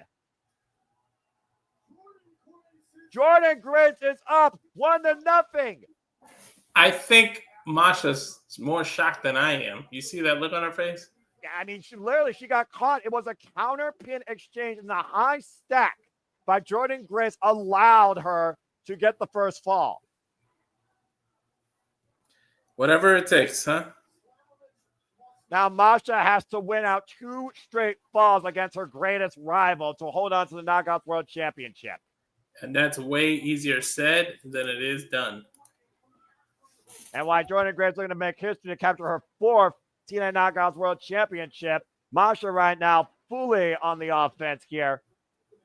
Boot right to the side of the head of Jordynne Grace. You can see how much Masha knows what's at stake. Rolling copper kick, cover, lateral press, kick out by Grayson 2. At this point, you got to even up as quickly as possible. You can't waste time. You can't let it get to you. You got to have, like, memory that just disappears because you can't remember you're down 1-4. You just remember you're going to win. It's sudden death in your own head at this point. Yeah, well, because at this point, if she wins one more time, it's over. Yeah, Masha has to psych herself up. It's the only way. Oh, look at this modified submission. What the hell is that? It's almost like a full Nelson, double full Nelson of sorts. The arms trapped in Masha's arms, literally applying pressure to the back and the shoulder blades. It's different, but I mean, you think about it, her traps are involved, her shoulder, her bicep, like everything. And I think a knee is on the back of her shoulder blades on top of that. The modified dragon sleeper, but it's not surrounded by the throat. Exactly.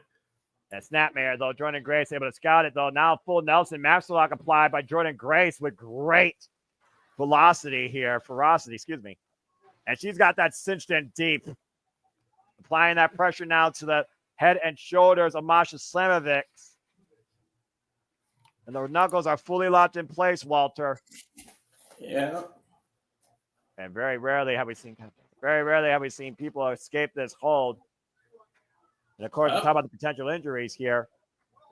Again, the strength.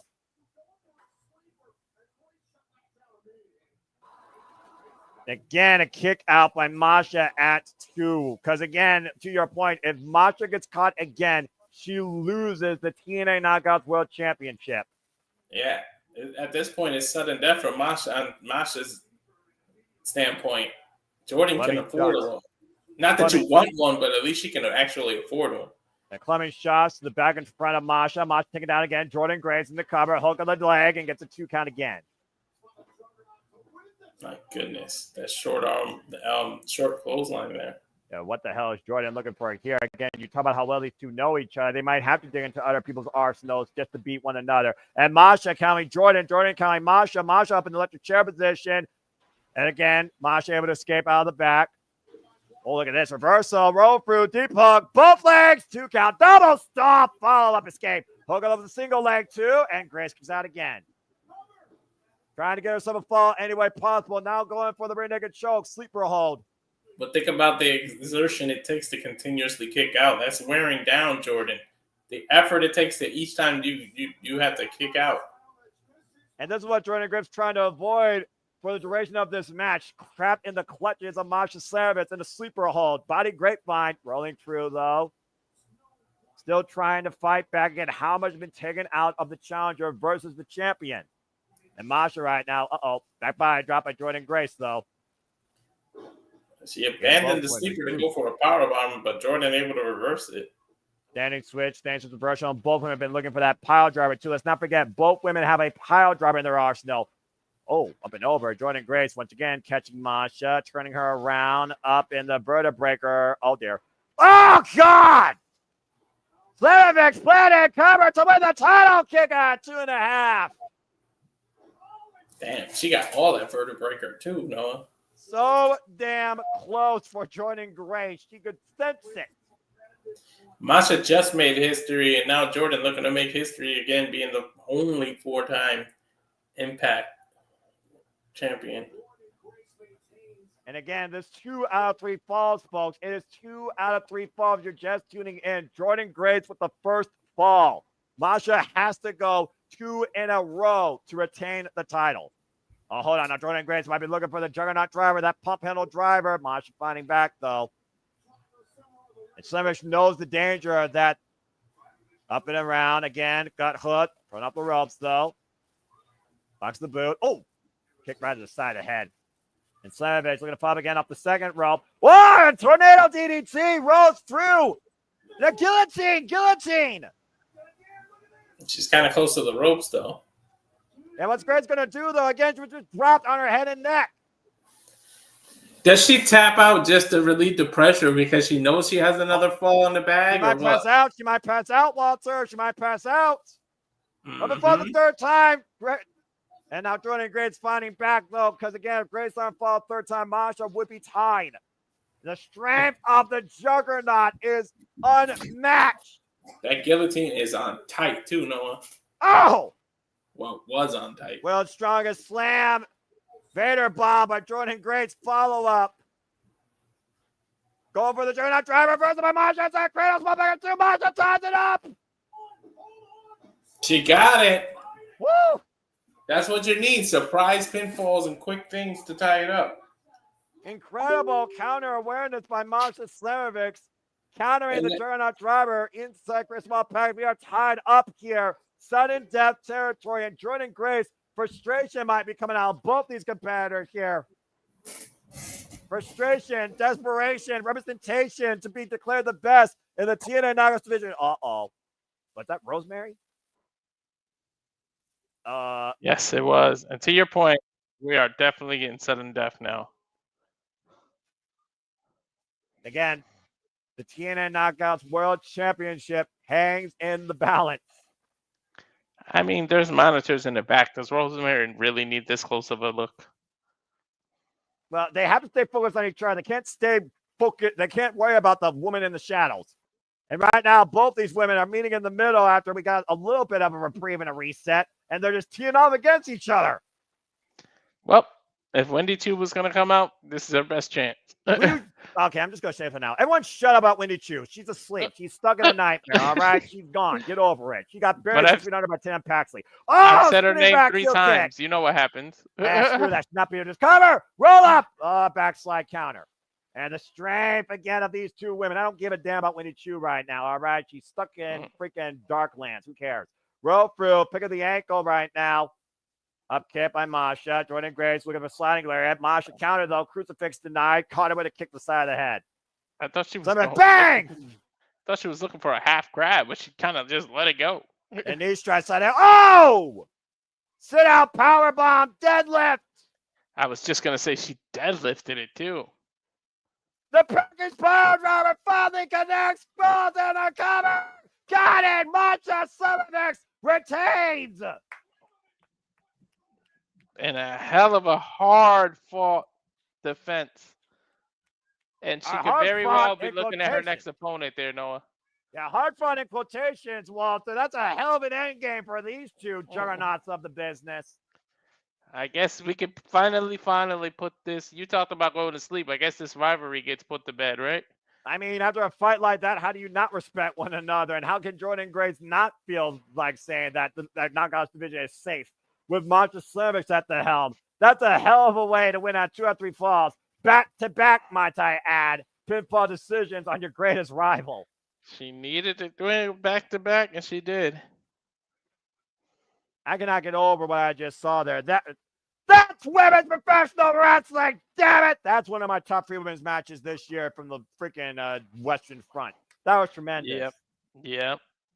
I'll tell you what. Masha's lucky there isn't somebody that has some kind of contract for that Knockouts division because they would have took advantage of it. Well, anyway, while we look towards our main event, let's go ahead and talk about what's ahead on TNA Impact. The TNA World Title against the Hardys will be in action. We're also going to see who challenges moves next for the X Division Championship at Final Resolution at 5-way. Kushida, JDC, Ace Austin, Trent Seven, and Leon Slater in a 5-way X Division scramble. And PCO and Simi Callahan will go up in tag team action against the Good Cans. Both teams looking at jockey position, it seems, for the tag team division, held down by the Hardys. But on a night where Jordynne Grace had the greatest bout with her foe and Masha smashed her and overcame her, where Moose defended the X Division Champion's success against the Laredo Kid, where Steve McIntyre was bulletproof and planted Josh Alexander with KIA on bullet shells in one of the damnedest punishing wars I've seen in a long damn time. In a night where we also saw the original Bro cross the line to TNA, and of course the Hardys and Ace Austin beat Matt Riddle, Kushida, and Zachary Wentz, and where Mike Santana spin the block and dropping Kazarian and Brian Myers darn the turkey suit. It is time for our main event for the TNA World Championship. Nick Nemeth defends the gold against the Systems, Eddie Edwards. Only one match left. This has been a hell of a night, by the way, Noah. TNA knows how to do wrestling pay-per-views. Like I said, just freaking right. Learn something the rest of the damn business. And again, thank you for those that are tuning in, whether continue for the first time, whether live or you're watching this later on demand. We thank all of you because you make it possible. Please subscribe, comment, share, tell a friend, PayPal, and support my friends. We cover all the biggest shows there across WWE, TNA, AEW, ROH, independent wrestling shows, and NXT, and so much more. Combat sports, collegiate sports too. We thank all of you. And again, we get ready for our main event here. Eddie Edwards versus Nick Nemeth for the TNA World Championship. Oh, man. Video package, Noah. Whew. We got to recover because next is the most important title in this company now. Well, I mean, I just got called one of the most physical BMF women's wrestling matches this year, not in Japan. So, yeah, let's go ahead and look at the tape of this bout, though. Both men, same height. A slight weight advantage for Eddie Edwards. Of course, we know accolades. Eddie Edwards is a former 2-time TNA World Champion, 7-time Tag Champion, 2-time X Division Champion, while Nick Nemeth's been a 2-time WWE World Heavyweight Champion, AAA Mega Champion, Global Heavyweight Champion for New Japan, and the current TNA World Champion, while the Systems are going to regain all the power tonight in beating the Wanted Man. System 1-1 tonight too. Yeah, by the way. All right. Here we go. Main event time, folks. And of course, that skank from Boston is accompanying her husband. This thing from Boston. She's the most annoying woman right now in wrestling, in my opinion. Not named Liv Morgan. The Boston bimbo. You said it, not me. The ride or die couple, of course, Eddie Edwards, who's been a trademark of TNA alongside his wife since 2017. That's an interesting question. I mean, again, trust the system. System integrity. I don't know. We'll see. And, of course, that'll be this Thursday on TNA Wrestling. If Frankie even allows that. Well, if anyone allows that. And let's not forget who's been, whether or not we know with the right intentions, almost the freaking Walker, Texas Ranger, the defender of Nick Nemeth and his TNA World Championship, John Layfield. Anytime there has been scrutiny towards the TNA World Champion, John Layfield has made his presence known. This dude has made his presence known in MLW and Bloodsport. This dude is everywhere. We still don't even know what JBL's end game is. Well, we don't know what the turning point is for TNA as we approach Genesis, but here comes the TNA World Champion. The wanted man. I'm not going to lie, though. Downstraight again, classic. Why can't Downstraight do all of wrestlers' musics? Freaking Def Rebel. I still say Def Rebel's not a real person. I bet it's an AI created by WWE, and they realized how stupid it was. I don't know.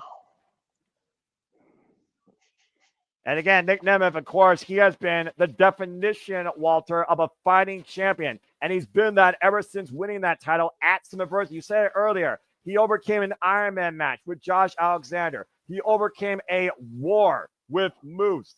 He was able to outlast the motivation behind Joe Hendry and the scrutiny of the Call Your Shot Gauntlet winner, Frankie Kazarian. Anybody that's tried to come after Nick Nemeth to prove that they are better than him, damn it, Nick Nemeth has welcomed it and overcome it. He's overcome every challenge that's been placed in front of him, but at some point, you can't win it all. So at some point, he's going to have to lose that title. Will it be tonight?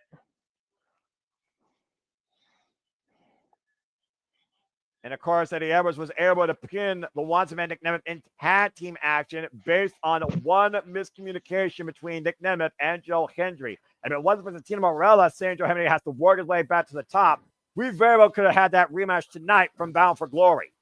Yep. I'll tell you what, Nick Nemeth's got the right moniker, the wanted man, because when you have that championship, you are the most wanted man on the entire roster. Everybody wants a shot. And Nick Nemeth welcomes that. Let's go down to Jay Chung for our main event introductions. Oh, boy. Main event time. Yeah, hell of a phenomenal show once again by TNA.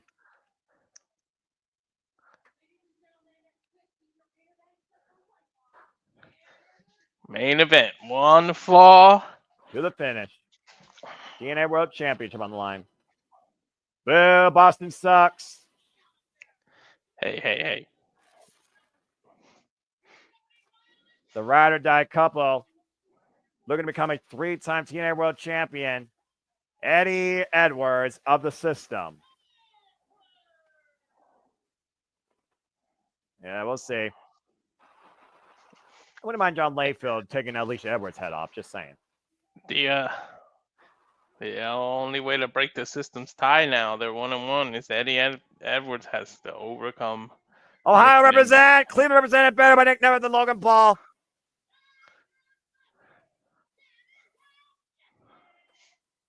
Nick Nemeth, of course, a AAA Mega Champion, NJPW Global Heavyweight Champion, and of course the current TNA World Champion, who crossed the line back at Hard to Kill and signed on the dotted line, basically at Rebellion. His first shot at that title was against Moose, and it was because of the system that night. He was unable to capture the gold, but he survived a 6-way eliminator at Slammiversary, sending Kazarian into the danger zone to capture that title.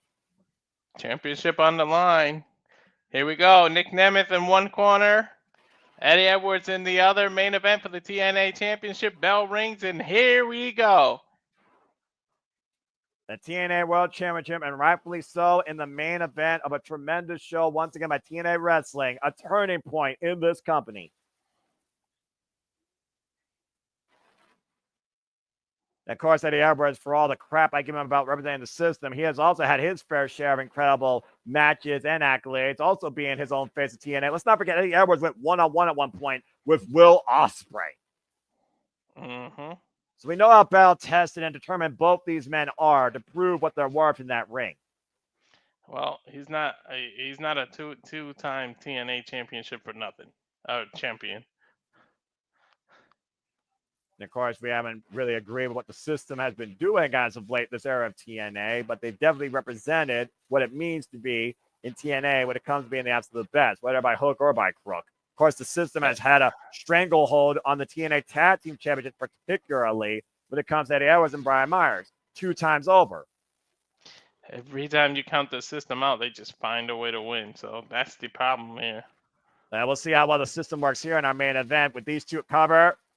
With their amateur collegiate backgrounds in wrestling, by the way, too. Let's not forget how both these men were trained. Eddie Edwards trained by Killer Kowalski, and of course, Nick Nemeth with that undefeated record at Kent State. Mm-hmm.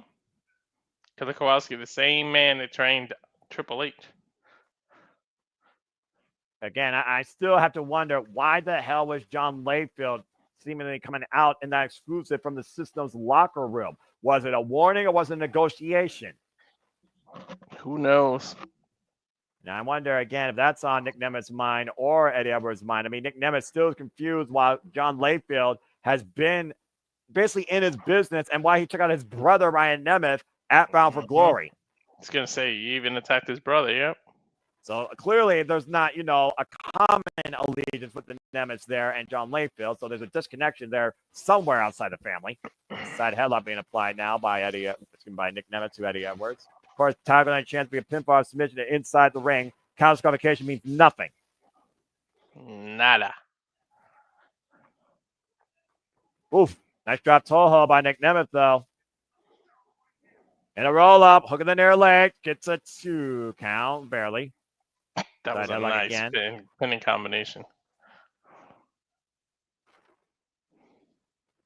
And of course, Nick Nemeth also, he can't worry about what's been going on with his brother. Of course, Ryan Nemeth, he had to push forward on his own. He has to focus on what he's defending, the TNA gold. He has to focus on being that fighting, but also successful TNA World Champion. Nice ankle pick attempt there by Eddie Edwards, though. But again, Nick Nemeth countering here into a head scissors. And you can't let anything from the outside distract you. You got 100% focus on what's the task that's in front of you, not ifs or potentials of JBL. Focus on what's going on now. And right now, Nick Nemeth grounding Eddie Edwards, keeping him close to his body on the side headlock. That amateur route really coming into play here in the early goings of this match. Yeah, that scissors headlock and into a cover was very unique. Eddie Edwards right now finally creating separation between him and Nick Nemeth with that shoulder block, taking Nick Nemeth down. Again, Nick Nemeth right now comes in with a weight disadvantage against Eddie Edwards, close to 50 pounds. Face first, the top turnbuckle goes Nick Nemeth here. And to your point, again, been a unique night for the system. Moose retaining the X Division Championship in impressive fashion. Brian Myers becoming the embarrassment of the system, wearing the turkey suit, much to my pleasing. You talk about two polar opposites. I mean, Joe Hendry was right when he said he was the worst professional wrestler. Just saying. Irish whip, torso thrown hard first into the top turnbuckle pad. Goes Nick Nemeth. Here's a cover by Eddie Edwards with the far leg and gets a 1 count. I think the ring may have shifted. I mean, again, thinking about Eddie Edwards becoming a 3-time TNA World Champion.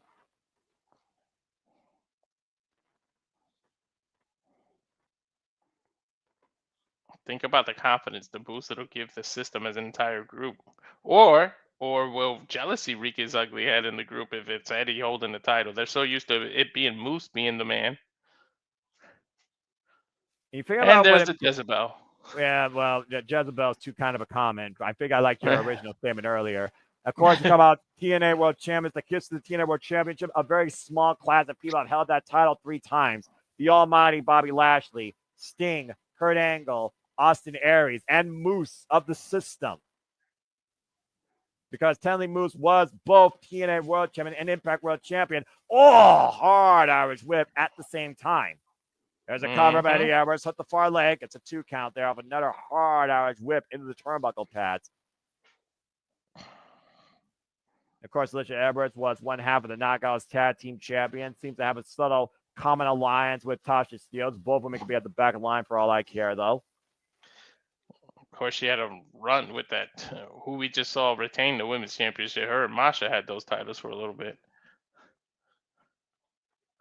And yeah, to your point, allowed Masha to be around. She was never part of the system, but Alicia took advantage of Masha's opportunity while Killer Kelly was becoming a mother cover. Lara Perez with a 2 count again by Eddie Edwards. Going for another cover again to wear down the champion. Gets another 1 count now. Pinning the shoulders down, getting a 1 count again. Now changing. Hook of the leg. Gets a 1 count. Continuous covers. Did both legs. Eddie Edwards trying to wear down the champion with these continuous falls. What I was trying to say, though, of course, Alicia, the only reason she got her first accolade since being part of this coverage 2017 was taking advantage of the opportunity that Masha had and the fact that Killer Kelly was becoming a killer mother. Congratulations to her. And also co-starring in a movie. What I wouldn't get to see MK Ultra back in the ring, though. Let alone Killer Kelly with much less for the title. Yes, please. Cool.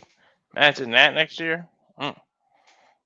Oh, damn. I've been chopped hard in the corner of Eddie Edwards to Nemeth.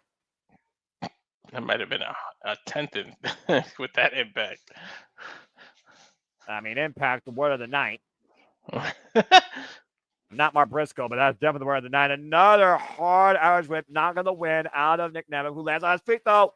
Drop kick! It's the second time he went chest first into a turnbuckle. And then he was paid for it with a beautiful drop kick by Nemeth. I think he lost his gum there. He got kicked so hard. Something went flying. I don't know if that was spit or chewing gum. Oof. Oh! Stinker splash in the corner. And that best shot, or excuse me, the net breaker follow up here. And I know what Nemeth might be figuring here.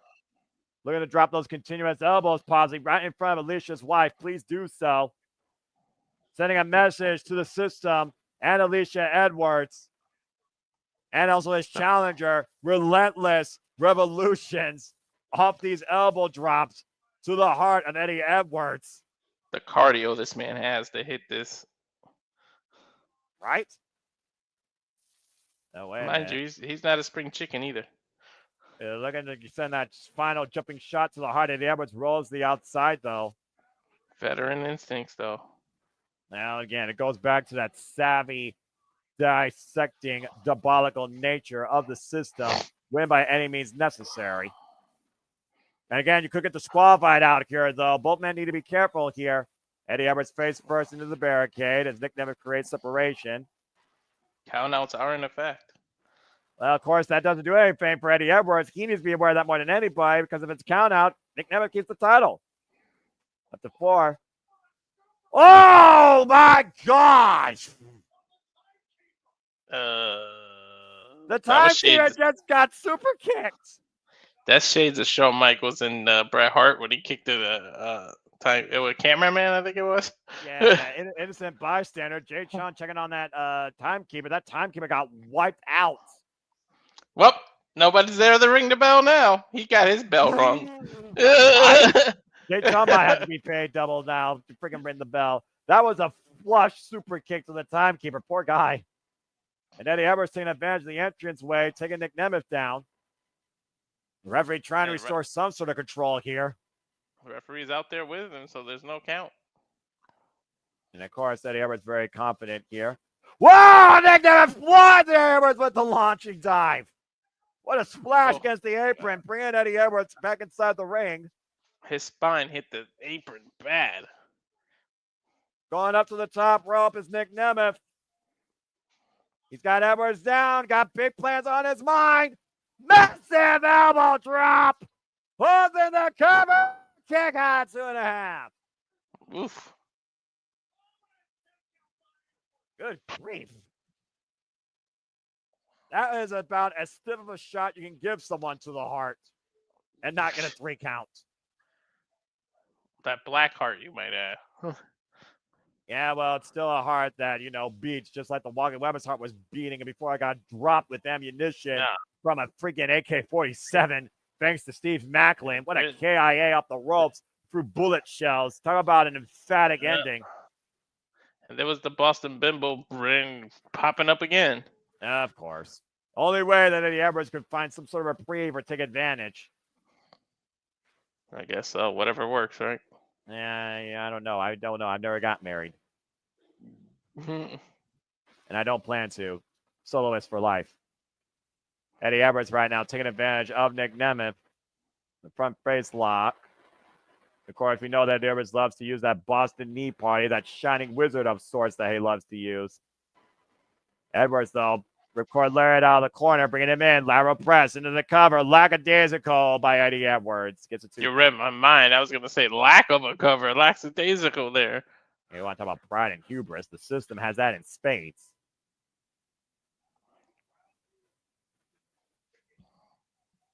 Eddie Edwards, apparently the crowd letting him know how he's doing. Crowd getting into it. I mean, the crowd's going to let you know how they feel about you, even when they're at their most time. I mean, we are coming off a ridiculously insane, phenomenal 2 out of 3 falls. Knockouts World Championship match. And again, Masha and Jordynne Grace. Respect. Man, what a battle. Are they really wrong, though, with what the crowd is chanting? No, they're not. Josh the Ritz here stomps the foot by Nick Nemeth, and headbutt. No one wins that. Just underneath the clothesline, Eddie Edwards and Nick Nemeth dogging for position. Boom, Maclin in the middle of the ring. Both men with similar things on their mind. And both men down, quite literally. What a matchup it's been so far for the TNA World Championship here at Wrestlecade. This is not a first time ever one-on-one encounter, but this is Eddie Edwards' first shot at the TNA World Championship in quite a long period of time. Of course, Eddie Edwards developed this chip on his shoulder, but he wasn't the guy picked by TNA to take on Kenny Omega when he was TNA World Champion.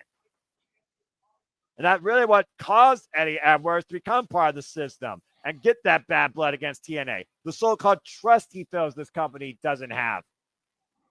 And Nick Nemeth and Eddie Edwards once again meeting in the center. Go figure, he has no trust in the company, but he asks us to trust his system. Well, the system is rigged, and I'm not just talking about TNA. I could talk about another word, but I'm not trying to get political here. What? Anyway, right now, Eddie Edwards overhead shots get the midsection by Nick Nemeth. Again, another shot to the midsection. Big right hands by Nick Nemeth trying to wear down his challenger. Headbutt.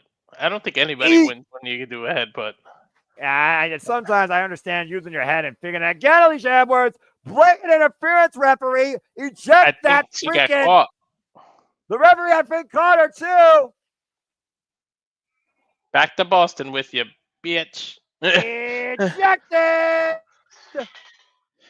Back to Boston, bitch. Go back to the corner. Alicia Edwards has been ejected from ringside. Well deserved, and I'm sure much to the delight of Noah. No. Hey. Goodbye. Yeah, give me the JR special. No. Hey. Goodbye. Taking a long walk backstage by yourself. And Eddie Edwards right now has to refocus. Now maybe we'll actually see what Eddie Edwards really worth.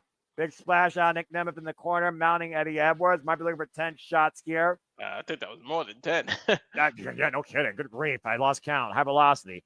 Neckbreaker denied. Pushed off, though. Up the ropes. Touching the clothesline again. Nick Nemeth, Eddie Edwards. Lufast press by Nick Nemeth. Bringing down these shots against the system. They can't decide which camera angle they want.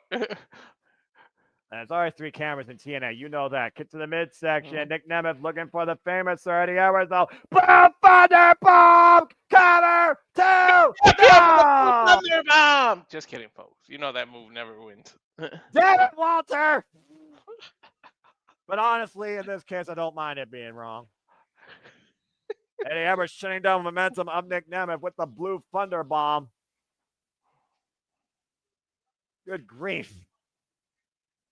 Incredible effort demonstrated up in the entire TNA roster and being brought forward still in our main event tonight with Eddie Edwards and Nick Nemeth over the TNA World Championship. And no one else right now is at ringside. Mm-hmm. Again, Eddie Edwards, he has not been the TNA World Champion since, I believe, 2020. Back elbow strike. And off the ropes again. Oh, catching Nemeth with an enziguri. And might be looking for that package stunner. Damn it, JJ, shut up. Backpack stunner. Do we have a new champion? No. Stop him when he's telling lies. I mean, at this point, a roll-up has won more matches than a Blue Thunder match. That is accurate. Uh, The deep roll-up that allowed Jordynne Grace to pin Masha Slamovich for 1 count out of a 2 or 3 falls match. To your point, package roll-up. Masha tied it up, and then nothing but continued offense and a package pile driver allowed Masha to overcome the Juggernaut's onslaught. mm-hmm. And arguably my TNA Knockouts match of the year. And I saw Jordynne Grace and Masha live at Bound for Glory. I got to go back to the year, but I think you might be right. And again, Eddie Edwards dropping Nick Nemeth right now. Both of these men looking to be the face of TNA by the end of the year as we get to Final Resolution. Trinity might have something to say. Remember, she was in TNA at the beginning of the year. Yeah, she lost it hard to kill, so enough said. Nasty knife edge chop. Drops Nick Nemeth down to his knees. But again, the drive of the TNA World Champion. Still relentless. Crawling his way back up. And blocking the chop. And Nick Nemeth right now got the chop.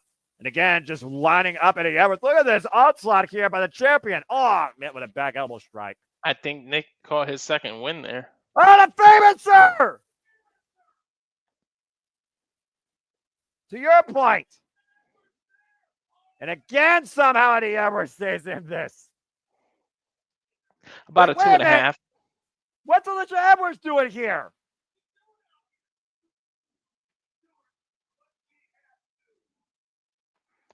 Let God eject this bitch. I thought she was ejected from the building. She's doing what she's got to do, I guess, right? Again, Alicia right now. And almost had a miscommunication there. And a roll up. O'Connor roll. Alicia take it down cover. 2, pushed off. Oh no! Turn to the face! Not like this! You gotta be fucking kidding me! Tip of the leg! Kick out by them at 2 9/10. I don't know how he kicked out of it, but he found the way. God, Boston Tea Party! Cover! 2 new champion! No! Nick never kicked out of Boston Tea Party! Dear God Almighty! The system pulling out every possible trick they can, and they fail. How is Mrs. Edwards still even out here? The referee needs to say, get the fuck out. JBL needs to come out here and make a citizen's arrest and take her back to Mexico if she's not an illegal immigrant. Mm-hmm. And right now, Eddie Edwards. Wait a minute. I haven't seen this in a while.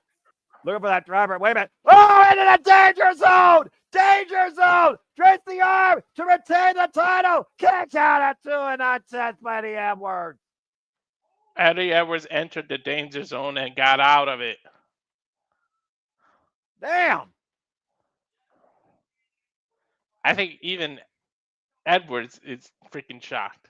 Mrs. Edwards. And I think both we and everyone else is shocked right now that both men have put out their best shot, and it hasn't been enough. Nick looking for his 3rd win here, looking at the crowd to pump him up. Alicia Edwards trying to drown out the crowd and continue to support her husband. And again, the punishment that Nick Nemeth has endured to prove why he is the freaking damn best in that ring.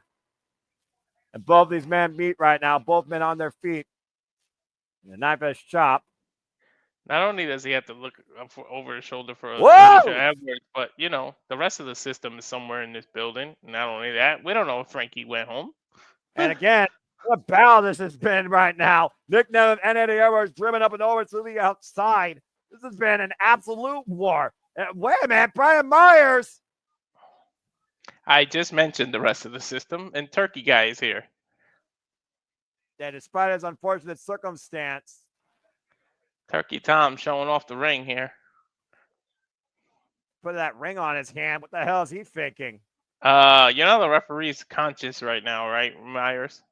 The official trying to get Brian out of the ring, and of course, to your point, wait a minute! John Layfield! He's here at Turning Point! Yeah, but whose side is he on? I don't know! But he went in the system's locker room, to your point. Was it a warning or was it a negotiation? Clothesline from hell to Turkey Myers! John Walker Ranger.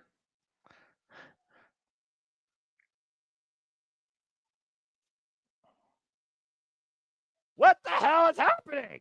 I don't know, but he needs to take Alicia Edwards with him.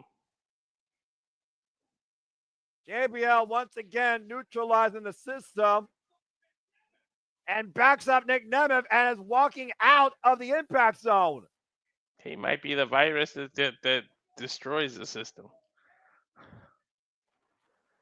I don't know. This has been absolute insanity. Ever since John Layfield invaded TNA, he's wiped out the system each time he's arrived. I don't know, but we're back to square one. I guess it was a hard reset of the system. Well, again, the title is still on the line here. We are in a TNA World Championship match, Walter. And JBL did not cut one of the active competitors. He stopped Brian Myers, so there's no need for a DQ. Pop up. Oh, man. Drop face first. And then the Edwards on the attack. Went for the powerbomb. Never lands the feet. Doesn't the clothesline. Oh, got a massive headbutt. And once again, Boston Tea Party ducked it. Now both these men are looking for that kill shot, but who's going to hit it? Super kick. And again into the danger zone. Edwards down. Nemeth in the cover. Nick Nemeth retains. And once again, beats the system. And still. Woo. Don't forget Frankie's still around, though, Noah. Don't get too happy. Incredible effort by the Edwards despite the stink involvement here. At this point, the bonus is like a Frankie. It's like the cash-ins for WWE. We have to keep asking, is Frankie gonna get? I mean, do you really want to try and cash in right now and a fired up Nick Nemeth who was victorious and knowing that John Layfield was probably still in the building? Trey there knows what that clothesline feels like. He did just go through 15, 20 minutes of hell, though. Yeah, but look how fired up he is. It looks like he'll go another 20 minutes. You said it yourself. This man endured 60 minutes with the walking weapon and once again overcame the system. As we reach the end of a turning point, approach a final resolution, 4 Walter Cruz. I'm Noah Foster. Thank you for tuning in to this watch-along production on the Super Liable Studios. Next time in TNA, we'll see you in December for final resolution. Woo, hell of a fucking show. Don't forget tomorrow. It's a hell of a day for the Simply Reliable Studios. Go ahead and start plugging it away. That come. Well, let me recover from this first. All right, go ahead and breathe for a moment. Again, TNA knows how to put on a damn good show. Freaking phenomenal stuff tonight. Well done by everybody. Well done by all. Yeah. Damn, I love this company. Woo-wee. All right. Good, bro. Yeah. They're all in order, so go ahead and do the thing. We still got this tonight. I mean, tomorrow. Sorry. Botch. Let me get the watermark off so that everybody can see everything. I think the Renegade Wrestling JJ Williams plug away since he's back in the chat. He's back in here. He joined, so we might as well bring him in. Take that background off there, Noah. Or that overlay, I should say. I got you, bring him in. There you Hi, go. guys. Hello, JJ. And thank you again, everybody that tuned in. Please don't forget to comment, tell a friend. Again, we are just getting started this weekend. That's professional wrestling, damn it. Damn good stuff by TNA. Hi, JJ. Hello. Oh. Go ahead. I'm good. I'm good. I did my role. Go ahead and throw it back up there, Walter. Well, first of all, before we do that, how'd you enjoy tonight's show? I enjoyed it. Thought it was pretty good. Oh, man. All right, let me get this banner out of here, and then we'll go to the Plug away, my friend. Yeah. Blah, blah, blah, blah, blah, blah, blah, blah, blah. Well, let's start at the beginning because we've got the Wrestlecade Super Show tomorrow. That kicks off at, I believe, 1:30 Pacific, 4:30 Eastern. There's 9 matches that have been announced so far. Don't know if anything else has been added. To my knowledge, nothing has as of yet. Then, of course, we've got Survivor Series War Games kicking off at 6 Eastern, 3 Pacific. So a little bit of a simulcast going on there. Immediately following Survivor Series will be Noah's favorite night of the month as we do the Saturday Shenanigans Karaoke Spectacular. This one has been dubbed Thankful for Our Families. We'll be doing family acts. So any groups that have familial connections within the band, think the Beach Boys, think the Jacksons, Hanson, Oasis, AC/DC, Van Halen. You've got Wilson Phillips, Hart, the Pointer Sisters, etc., etc. There's a bunch more than I originally thought of.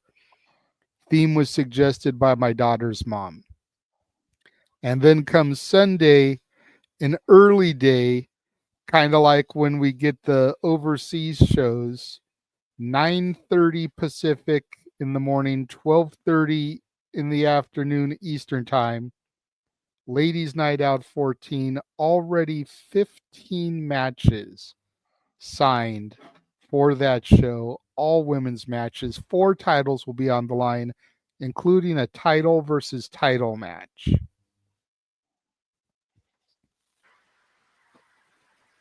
It's incredible to look forward to. So it's a wrestling weekend for sure. Damn it. Hey, the weekend is Wrestlecade. It is a wrestling convention that 3 of these events are happening at. So why not? A wrestling weekend, and you throw in a singing Saturday. Yep. And I know Noah's going to be pleased to get a little bit of rest there between the Wrestlecade Super Show and karaoke so he can drink some hot tea, gargle some salty water, get his vocal cords all ready to serenade the fans as beautifully as he always does. I know Arlene and Emmanuel will be there. Super chats and PayPal ready to make their donations so that Noah will have to do his thing. Get ready. My bank account's looking forward to it. I hope I have to sing too. Hey. And for some of the artists, there's even some Christmas songs on the wheel. Because, they do have Christmas songs that they're known for. So the Jackson 5's got like Santa Claus is Coming to Town. Carney and Wendy Wilson have got Hey Santa on there. So it's a little bit of a prelude, if you will, to next month's karaoke, which will be our Christmas spectacular. There's the PayPals, just as a reminder there. Yep. And they will be in the description as well for the event. I do have to go and edit, as we found out during this stream. Jeff will be there, but he will be unable to sing due to his voice. So got to take his thing out of there. My daughter won't be there to sing, so I got to take her link out of there. But unfortunately, it's also that time of the year. Yeah, for real. But All yeah, right. it was a really solid show. I think it set a good bar for the weekend. Now everything else has got to top that. That's definitely it. So. Wrestlecade Super Show tomorrow has got Shelton Benjamin versus Speedball Mike Bailey. I'm pretty sure that'll top some of these matches. Will the rest of the card be able to deliver? We'll find out. Survivor Series War Games, of course. We've got 2 War Games matches and 3 title matches. 5-match card. So will it be able to top this? Question mark. Kind of depends on your preferences. And then Ladies Night Out 14 on Sunday, man. Again, 15 matches with women involved. Women from TNA, women from AEW women from the NWA, ex-WWE superstars, future, I'm sure, WWE superstars. Who knows? Maybe someone will get ID'd at this event. Mm-hmm. With the way the ID program has been going and popping up places, you never know. Miss Nieves is on the card, and you've been singing her praises for the better part of the year now. Hey, I have been. And in December, she's fighting Natalia Markova, which is James's girl, in a cage match at the NWA If Looks Could Kill show. So when that episode of Power airs, we will be doing a watch along because me and James have got to be there to represent our women, and Noah's got to be there to play middleman and make sure that we keep things civil. If looks could kill, I'll be rolling my grave now. Noah, any final words for Turning Point before we sign off here tonight? A tremendous show by TNA. Definitely the turning point of this company, I feel, and final resolutions will be made before we once again look towards the genesis of their 2025. TNA once again continues to be the alternative of the business, where they say you haven't seen anything until you see everything. Saw a little bit of everything tonight. Looking forward towards what's next. There you have it. Yeah, tune into this very heavy wrestling weekend, and like I said, singing Saturday in between there. Yep, kicking off tomorrow at, what did I say, 1:30 Pacific, so 4:30 Eastern, 1:30 Pacific with the Wrestlecade coverage, and then Survivor Series at 6 o'clock Eastern, 3 Pacific, and then once our call ends for Wrestlecade, I will be joining you and Statboy for War Games. Hopefully, I'll be there in time for the main event at least. I'm pretty damn sure you will, considering, again, the freaking Wrestlecade show starts during the 2-hour bullcrap countdown show that WWE has, because their Survivor Series War Games show don't start till 6. Worst case scenario, you missed the women's one. Who cares? So you'll definitely probably see the main event. With all the commercials in between each matches, he's got time. I'll say they're still going to have more commercials than actual wrestling. This is WWE we're talking about. Agreed.